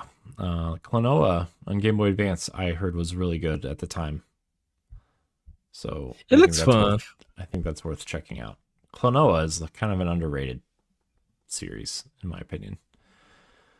Very expensive if you want to collect the physical editions of the old games, but okay. Even the Wii version is expensive now.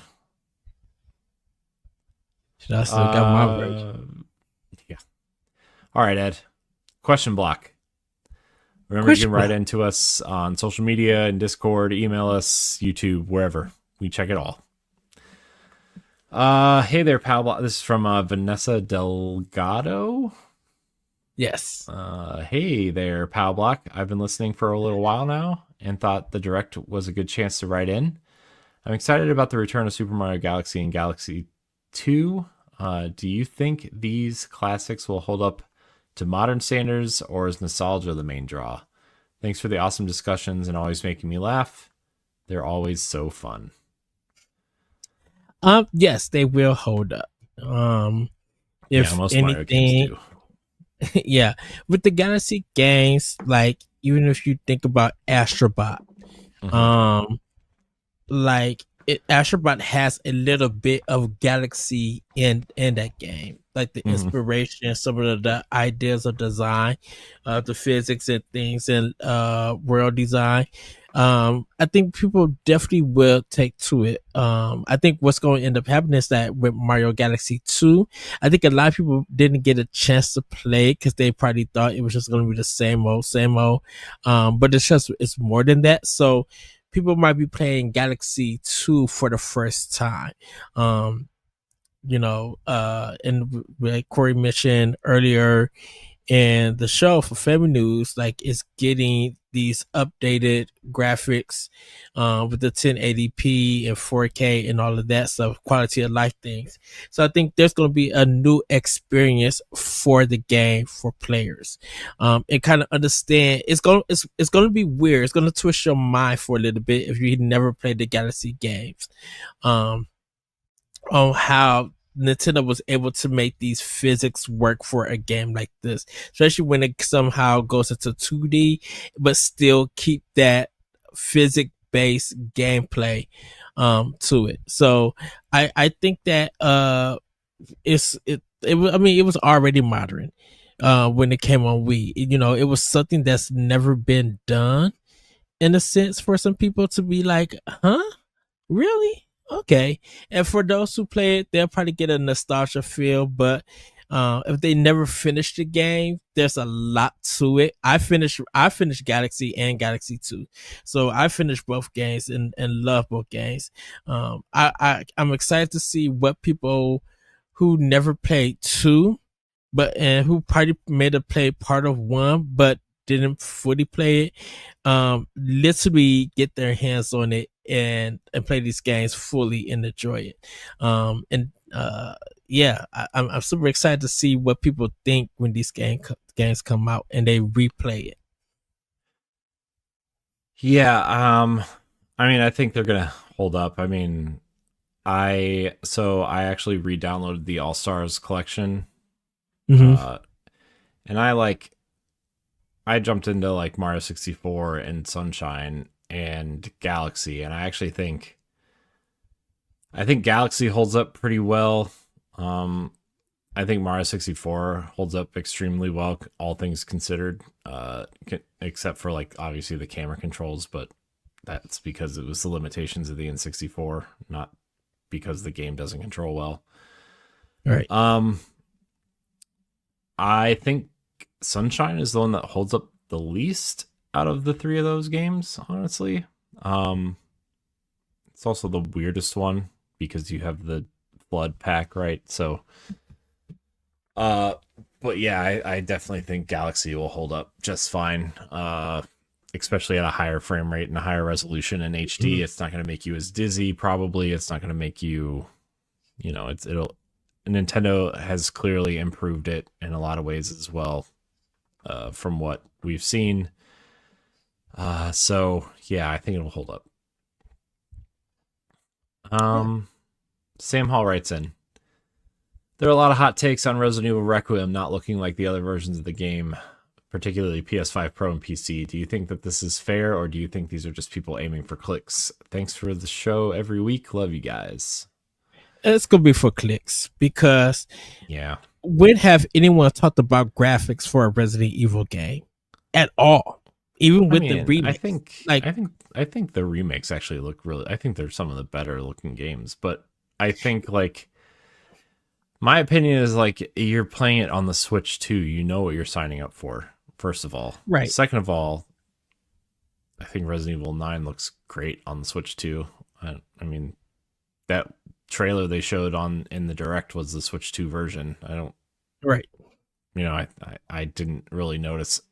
I didn't know it was the Switch 2 version until afterwards, honestly, right? Like it looked pretty similar. I mean, obviously there's some changes and whatever after you go through and compare them, but like I don't know, man. Look, if you wanted this to be as powerful as a PS5 Pro, you would have paid $1,000 for this thing.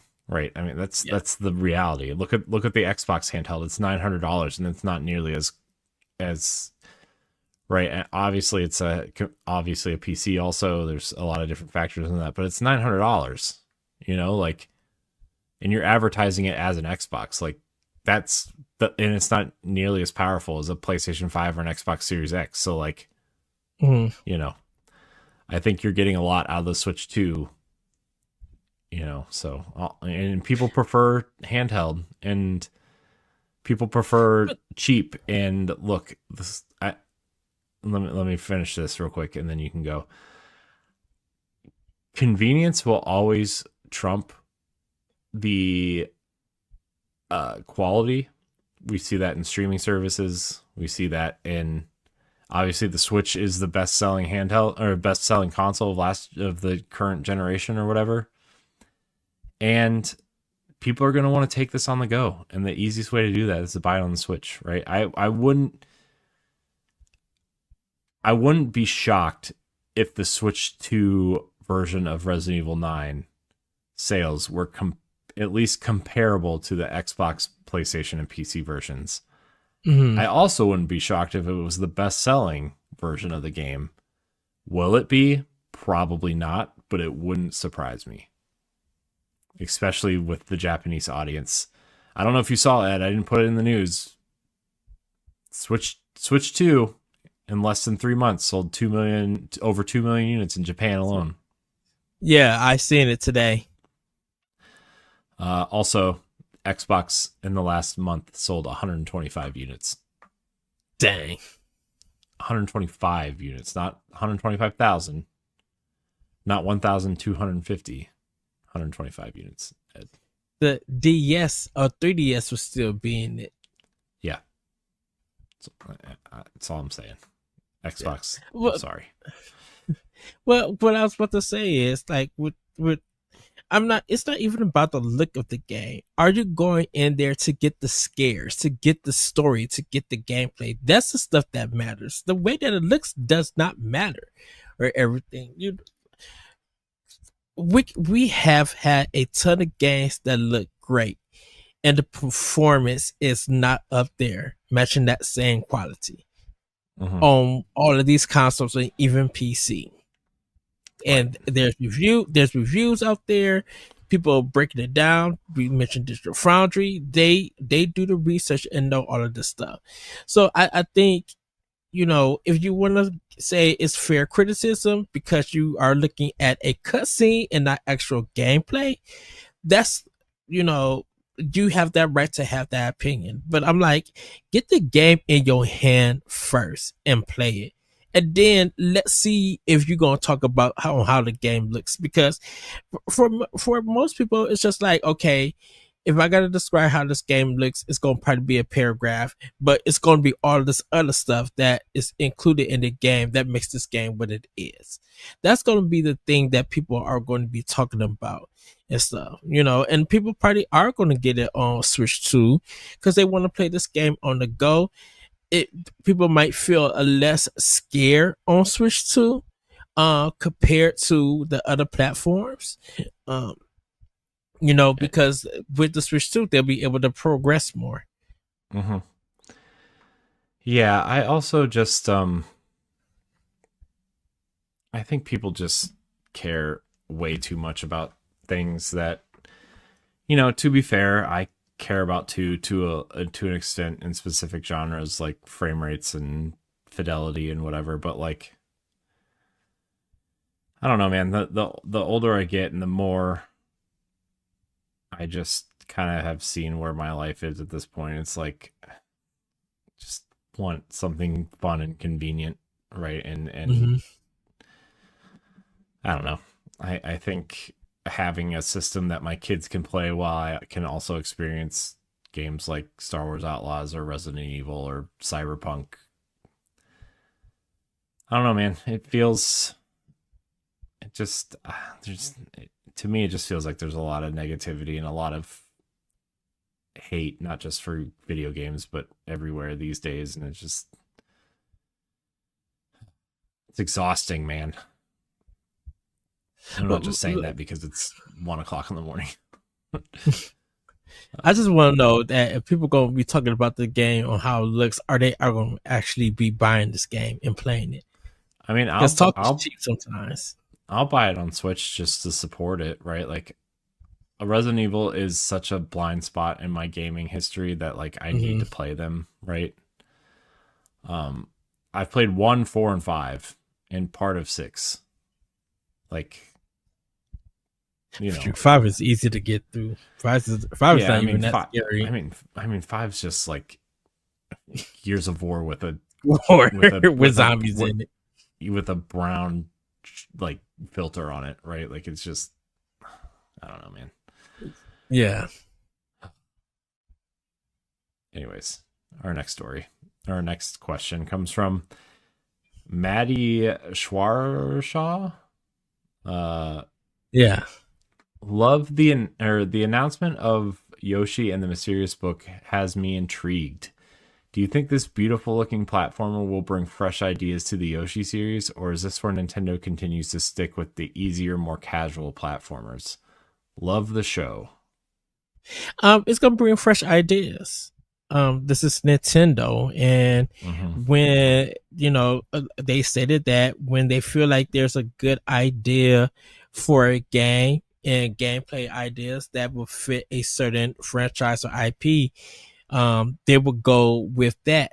I think this one it's casual because anybody could play it. It's for the family, that parents could play it, kids could play it, and don't forget, there's different levels when it comes to puzzles in the game. Maybe a kid might not get a puzzle, but maybe there's also a parent that might not get a puzzle. There's different levels in the game, but with the Yoshi games, they're trying to make it easier for everybody to get into that. Whether you're working together or if you're playing it by yourself, I think definitely with Yoshi and the Mysterious Book is that it's got some intrigue in it, but it's a cool use of the artwork, which allows this adventure to be fun, and engaging. That maybe, you Silk Song just like, got you rage, and you just like, you need something to make you feel less angry, and this Yoshi game may be able to do that you feel accomplished because you're finishing levels, or you're finishing the puzzle, or there's something funny, there's some great dialogue, maybe there's something in the game that relaxes you, that brings your anger level down for it. So I think that with this game, I think it's going to be just like some fresh ideas to it. Just even with the use of the stop animation look to it, that's something fresh. Because Nintendo loves to dabble sometimes in new artwork for their games. Kirby and Yoshi and are just big examples of that. So yeah, I think that they're going to bring fresh ideas, but still keep it casual that everybody could get in and play it. Yeah. I mean, I agree. I think, I think it's going to be both, right? Like, I think this is going to be a game, like my son is really excited for this, right? Like, we've been playing Yoshi's Crafted World still. We play it off and on, right? Like, sometimes he just wants to play Power Rangers or Ninja Turtles, and other times he wants to play the Yoshi game. So, but I showed him this, and he was like really excited that there was another Yoshi game, and I was like, maybe I should hook the Wii U up and show him Woolly World after Crafted World. But yeah, he might get a kick out of the tablet, actually. He's never seen the Wii U in motion. That's going to be interesting. Yeah. So, but yeah, I don't really have anything else to say that you didn't. Can I add one thing? No. Just add this one thing. Try to 100% these Yoshi games. Woolly World, Craft the World, definitely Craft the World. Trust me, it's going to give you adults some challenge. It's not going to be easy. It's easier one way. Try playing that game backwards and try to 100% it. It's going to engage you, I would say. It's going to make you be like, oh, what did I miss? And it's going to make you go back to that level, search every nook and cranny. Because trust me, 100% team Yoshi's Woody World and Crafted World is challenging. Right, because after you get all the flowers, right, the main flowers, and they open up other challenges that are just like even, like we're going back and trying to find some of the other challenges. At least I kind of have to unlock later things because my son doesn't like to wait for me to find the flowers, so we just kind of run ahead, and then he wonders why we can't unlock the next level. And I'm like, well, we were supposed to do this and this. He's like, wow. But yeah, so they're fun. Like, I mean, it's like the epitome of Nintendo, right? Where like it's easy to play, challenging to 100% or master or whatever. So all right, let's move on. Deshaun Malone writes in, do you think Nintendo will continue to get major third-party titles on the platform? What third-party games do you want on Switch 2? What would stop them from coming over? Looking for your thoughts. Okay. Expedition 33 is the main one for me. Like, do you think Nintendo will continue to get major third-party titles on the platform? Yes. Yeah. When Nintendo is making you sell, making your game 1 million plus sales, and then people 1 million are doesn't mean anything anymore, Ed. I know, no, conversation all the time. I know, but I'm like doing 1 million. I'm just using 1 million because like that's the numbers that we were getting for a lot of games. Yeah, in the 90s. For third party and stuff. No, it's not for this. I'm just kidding. I like to give you a hard time. I know. I really think that they're going to continue to get third parties. Microsoft is going to probably try. Microsoft definitely is going to try. We seen Square Enix supporting a lot with Switch. Ubisoft is going to be supporting with Switch because they see the benefits from previous from the Switch One. They're seeing the success of their games on their platform, so they would be crazy not to recoup a lot of their big budget stuff if they don't put their games on the Switch. Now, what might affect it would be the game key card thing, but I'm like, if people are fine going full digital with it, that's more money for Nintendo. And those third party, they're hoping that you go digital because that, that they probably get a bigger return on it than having to share some of their profits with retail stores for it. What third party games do we want on Switch 2? Everybody know me, DMC Devil May Cry. I want the Tomb Raider trilogy. I want it on there. Like those would kind of be my major two. Titanfall 2 I want on there. I know that Respawn won't do it, but like Titanfall 2 I think would get a chance on there. Forza Horizon 4 I would love, or any of the Horizon games. If they want to put Halo and Gears of War on there, do it. I think South by Midnight would actually be a good one for Switch 2. And Keeper, I think that's the new game from Double Fine that's coming out. That might be a good one too. I would like to see some Double Fine games on Switch 2. Also, yeah, Microsoft, I definitely would love to see them support Switch 2 with it.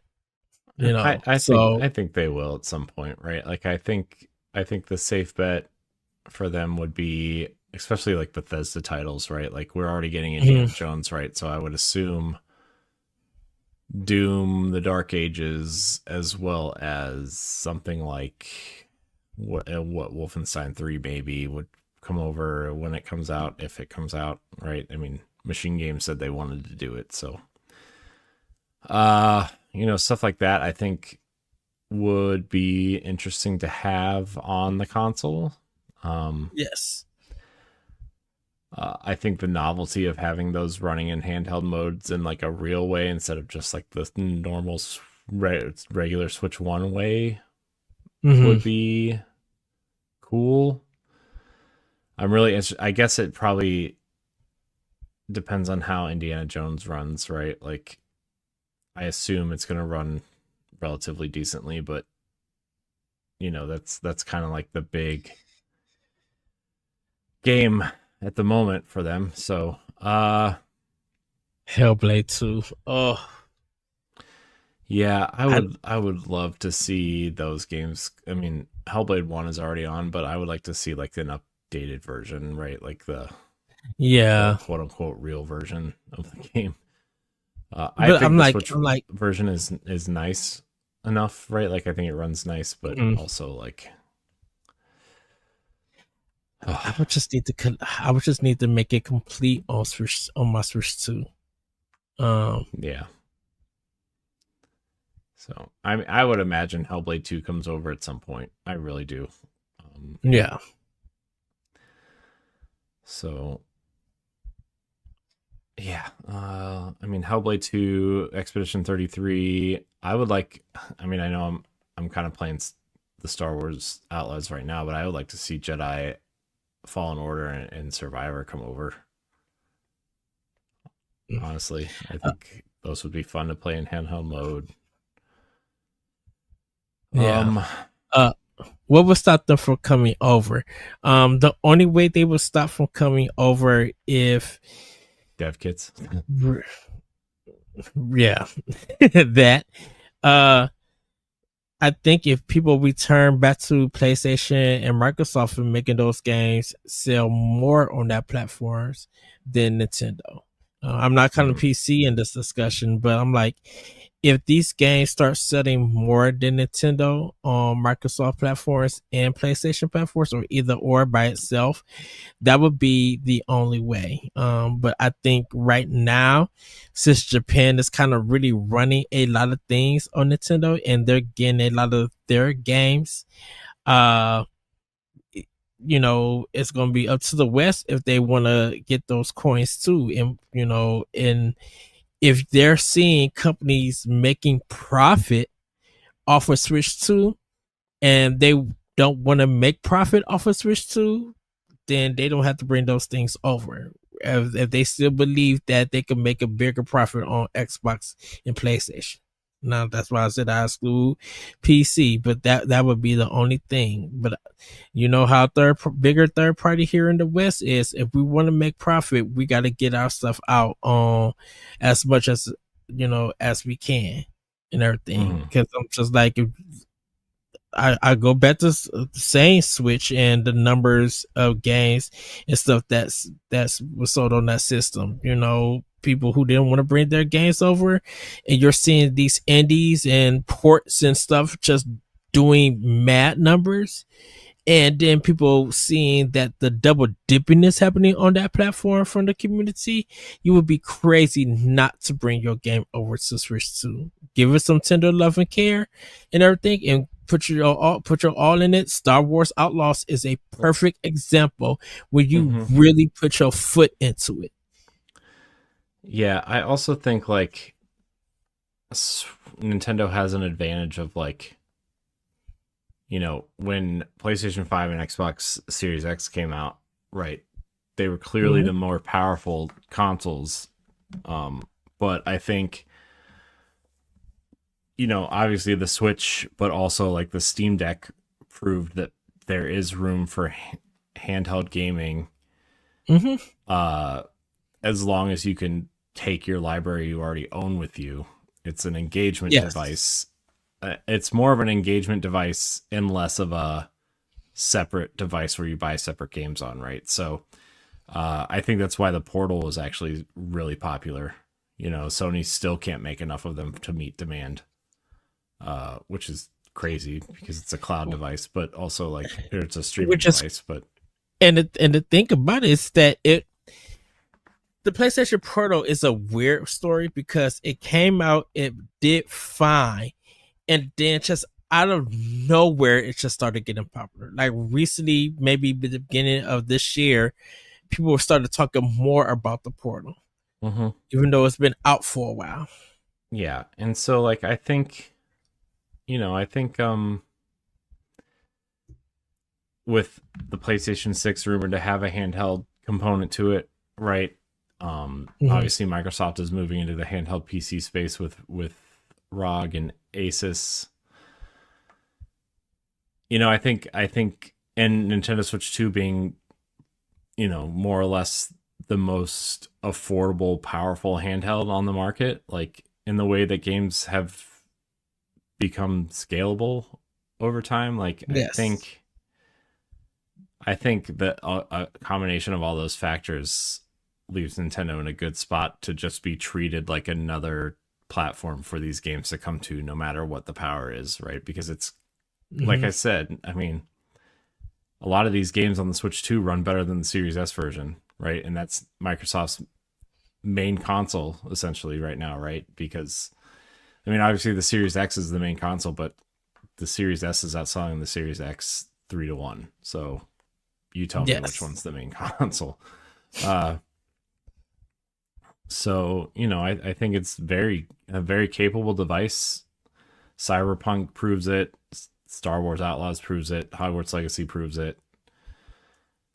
I'm sure the other third-party games I didn't play yet probably run satisfactory on it for the most part. And I think as developers get used to, developing for the unit instead of trying to cram it into a couple months or 6 months or whatever, right? Like, I think you're going to see less of a Hitman situation and more of a Cyberpunk and Star Wars Outlaws situation where like the game runs pretty flawlessly because they figured it out. Plus Nintendo bought a team to help third-party developers, specifically to help third-party developers put games on the platform. So you have that too. So yeah, I think that a lot of third-party games are going to end up coming over in due time. The one thing I do hope is that games that came to Switch 1, third-party games,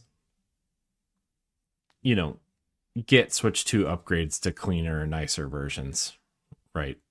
I think even if you have to pay an extra $10 to upgrade it or something, I think having the best versions of your games on the platform would be ideal, right? Like I think of Doom and Wolfenstein 2, right? Like they're very serviceable on Switch, but that was 7 years ago now when those games came out. And if you're going to put the sequels on there or you're going to put Indiana Jones on there, I think you got to put your previous titles, nicer versions of those titles on there too. So, yeah.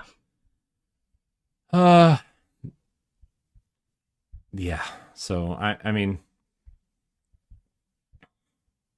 all right, we'll get to this last question, then we'll get out of here. Green Mario 3337 writes in. That's just Luigi, guy. Or lady. I don't want to assume. Hey, Pow Block crew. Just found the show looking for a new Nintendo podcast to listen to, and I love this so much. Thanks for giving me a new must listen every week. Must listen. We are must listen. Yes. Here's my question. What do you think the first special edition Switch 2 console will be? What franchise will it feature on it? Looking at Pokemon and Fire Emblem for me. Thanks. I think Pokemon is the first one. I think they announced it. Well, it's a bundle. It's not a special edition console. Special edition. A bundle. Oh, okay. I think most like. Oh, go ahead. I do think Pokemon is a safe bet. Like the next mainline entry, whatever that is. Yeah. I think that's a pretty safe bet. I could. Oh, go ahead. Oh, I was just gonna say. Yes, Fire Emblem is also a nice thought, but I actually think. I think next year is the 40th anniversary of Zelda, right? And Metroid. I doubt you'll get one for Metroid. I do think maybe the Metroid Prime Trilogy Switch 2 pack will be available for the 40th anniversary. Now that we see what's happening with Mario, but I do think there will be a Zelda console next year for the 40th anniversary. Yeah, if nothing happens, if nothing happens for a Zelda, I think Smash Brothers would be the first one, unless the next 3D Mario game gets it. But I feel like Smash Brothers probably be the first one. Mario's so far out, though, man. You know, I feel like I don't know. I feel like Zelda would be easy to do at this point next year. Like, instead of the red and the blue on the Joy-Cons, you put green on there, right? Like, I feel like that's an easy one. I feel like putting the Triforce on the dock is an easy one. Because I wonder, do you save it for the Zelda movie to release like a special edition to commemorate the release of the Legend of Zelda no film? No.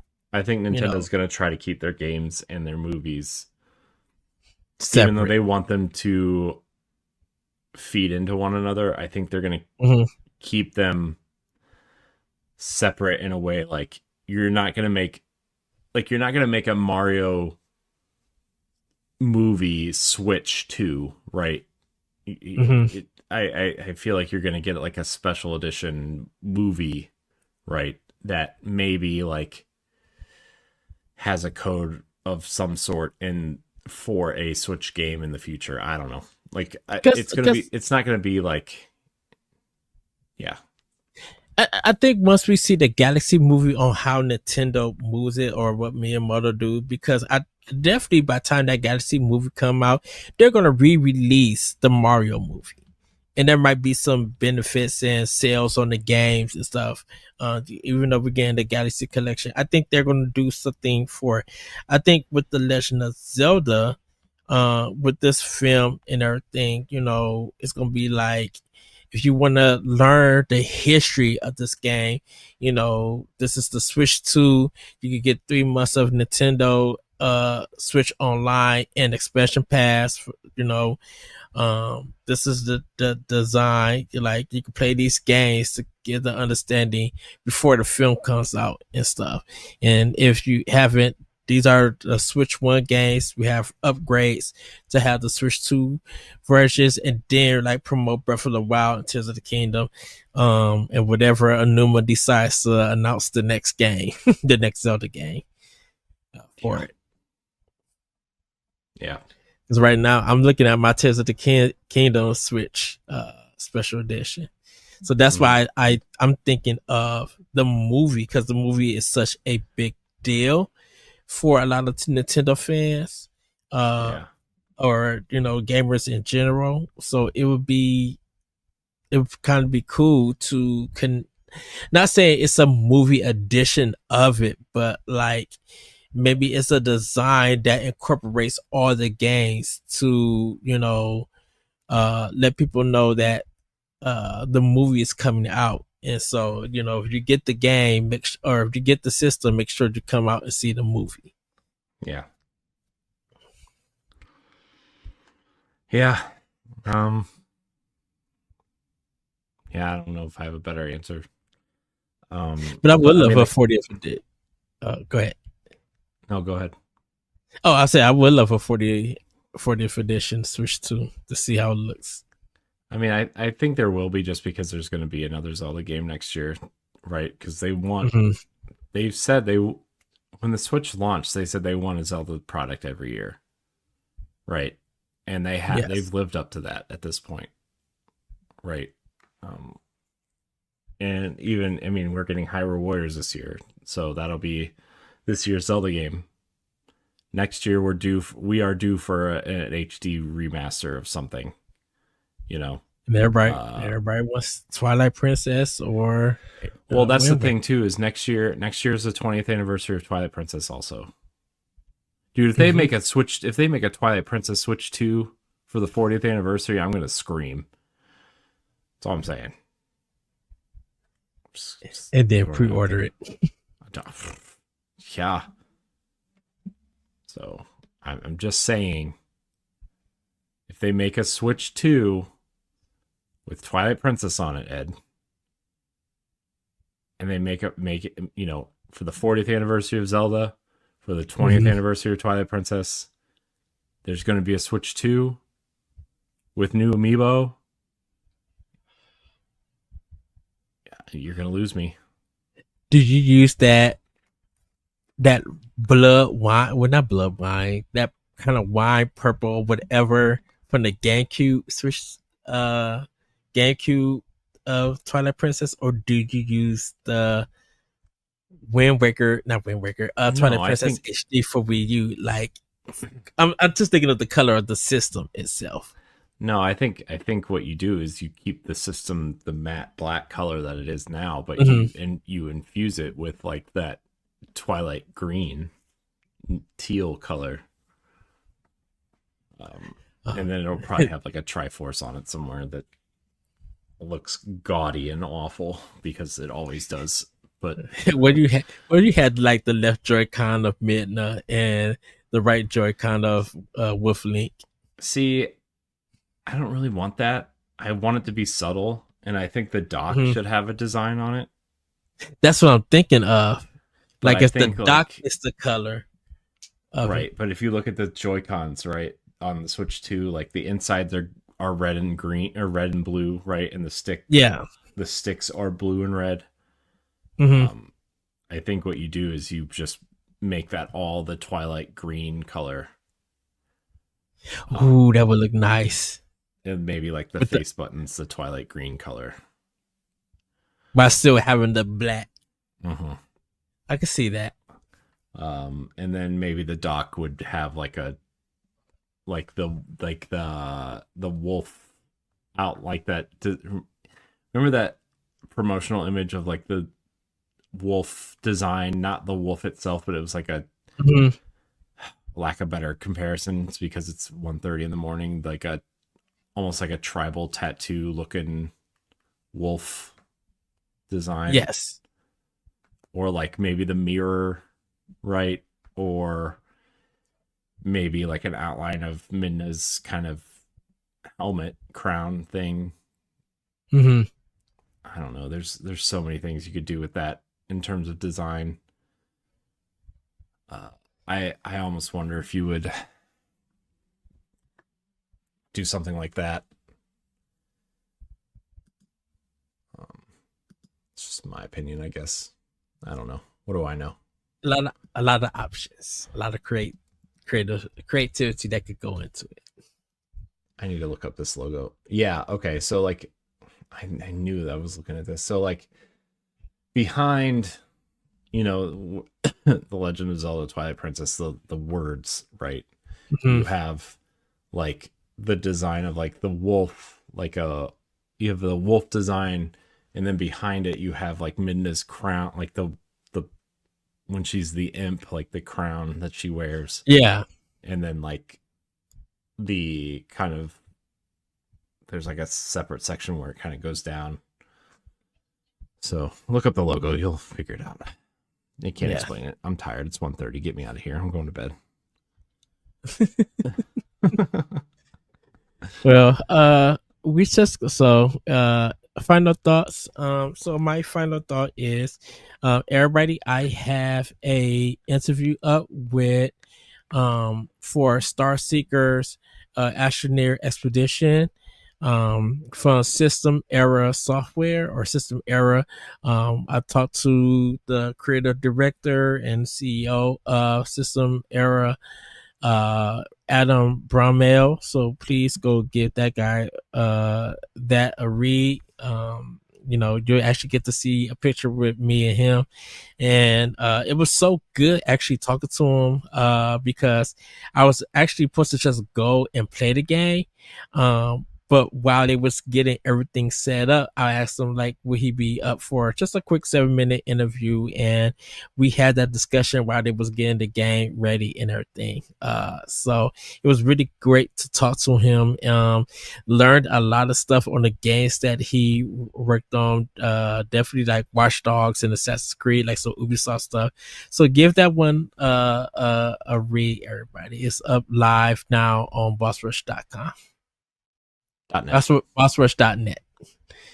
So yeah, and then I'll be working on some more stuff hopefully soon that you guys will be able to read. Like I said, I'm going to be trying to get a lot of my reviews up, and I'm going to be working on transcribing stuff for Tokyo Game Show that you guys can read from my PAX interview. So you'll be able to hear from the director of Miss Fall Hunters, my interview for City Connection, and Obukadaru 2. You'll be able to hear that one. And then the Extreme Racing, you'll be able to read that one too. So I'll be working on those, and hopefully I could get it up before Tokyo Game Show hits. Nice. I guess the only thing I have to plug right now is Matt Bozon interview that we did. Yes. 2 weeks ago at this point. Also, the Boss Rush podcast this week is the episode that Ben Starr was on at PAX West with Pat and Taylor. So go check that out. Yes. And Stephanie's Spotlight, you guys can check out also. Oh yeah, she did Choose Co. It's a choose your own adventure book revival publisher, and it was a really good interview. So check that out. Yes. Well, everybody, thank you for watching and or listening to this episode of Nintendo Pow Block. If you joined us live, follow or subscribe to the channel you're watching it if you haven't done so already. Well, we'll say live at this time. But if you guys checked out the premiere, then thank you. If not, thank you still for checking out the episode if you guys are just listening now. If you're watching later on YouTube, be sure to subscribe to the channel, like the video, and share your thoughts in the comments, whether it's on today's topic or a new idea we can discuss in a future episode. If you're listening on Spotify or Apple Podcasts, consider leaving us a 5-star rating and a nice review, as it helps us with discoverability and reach. You can support Boss Rush on Patreon at patreon.com/BossRushNetwork at a tier that's right for you. You can even follow for free and gain access to all of our base shows on one feed. Thank you again for watching and or listening, and we'll see you next time. Bye, everybody. Woohoo! Goodbye. If you want to see how you can become a Patreon producer, head on over to patreon.com/BossRushNetwork.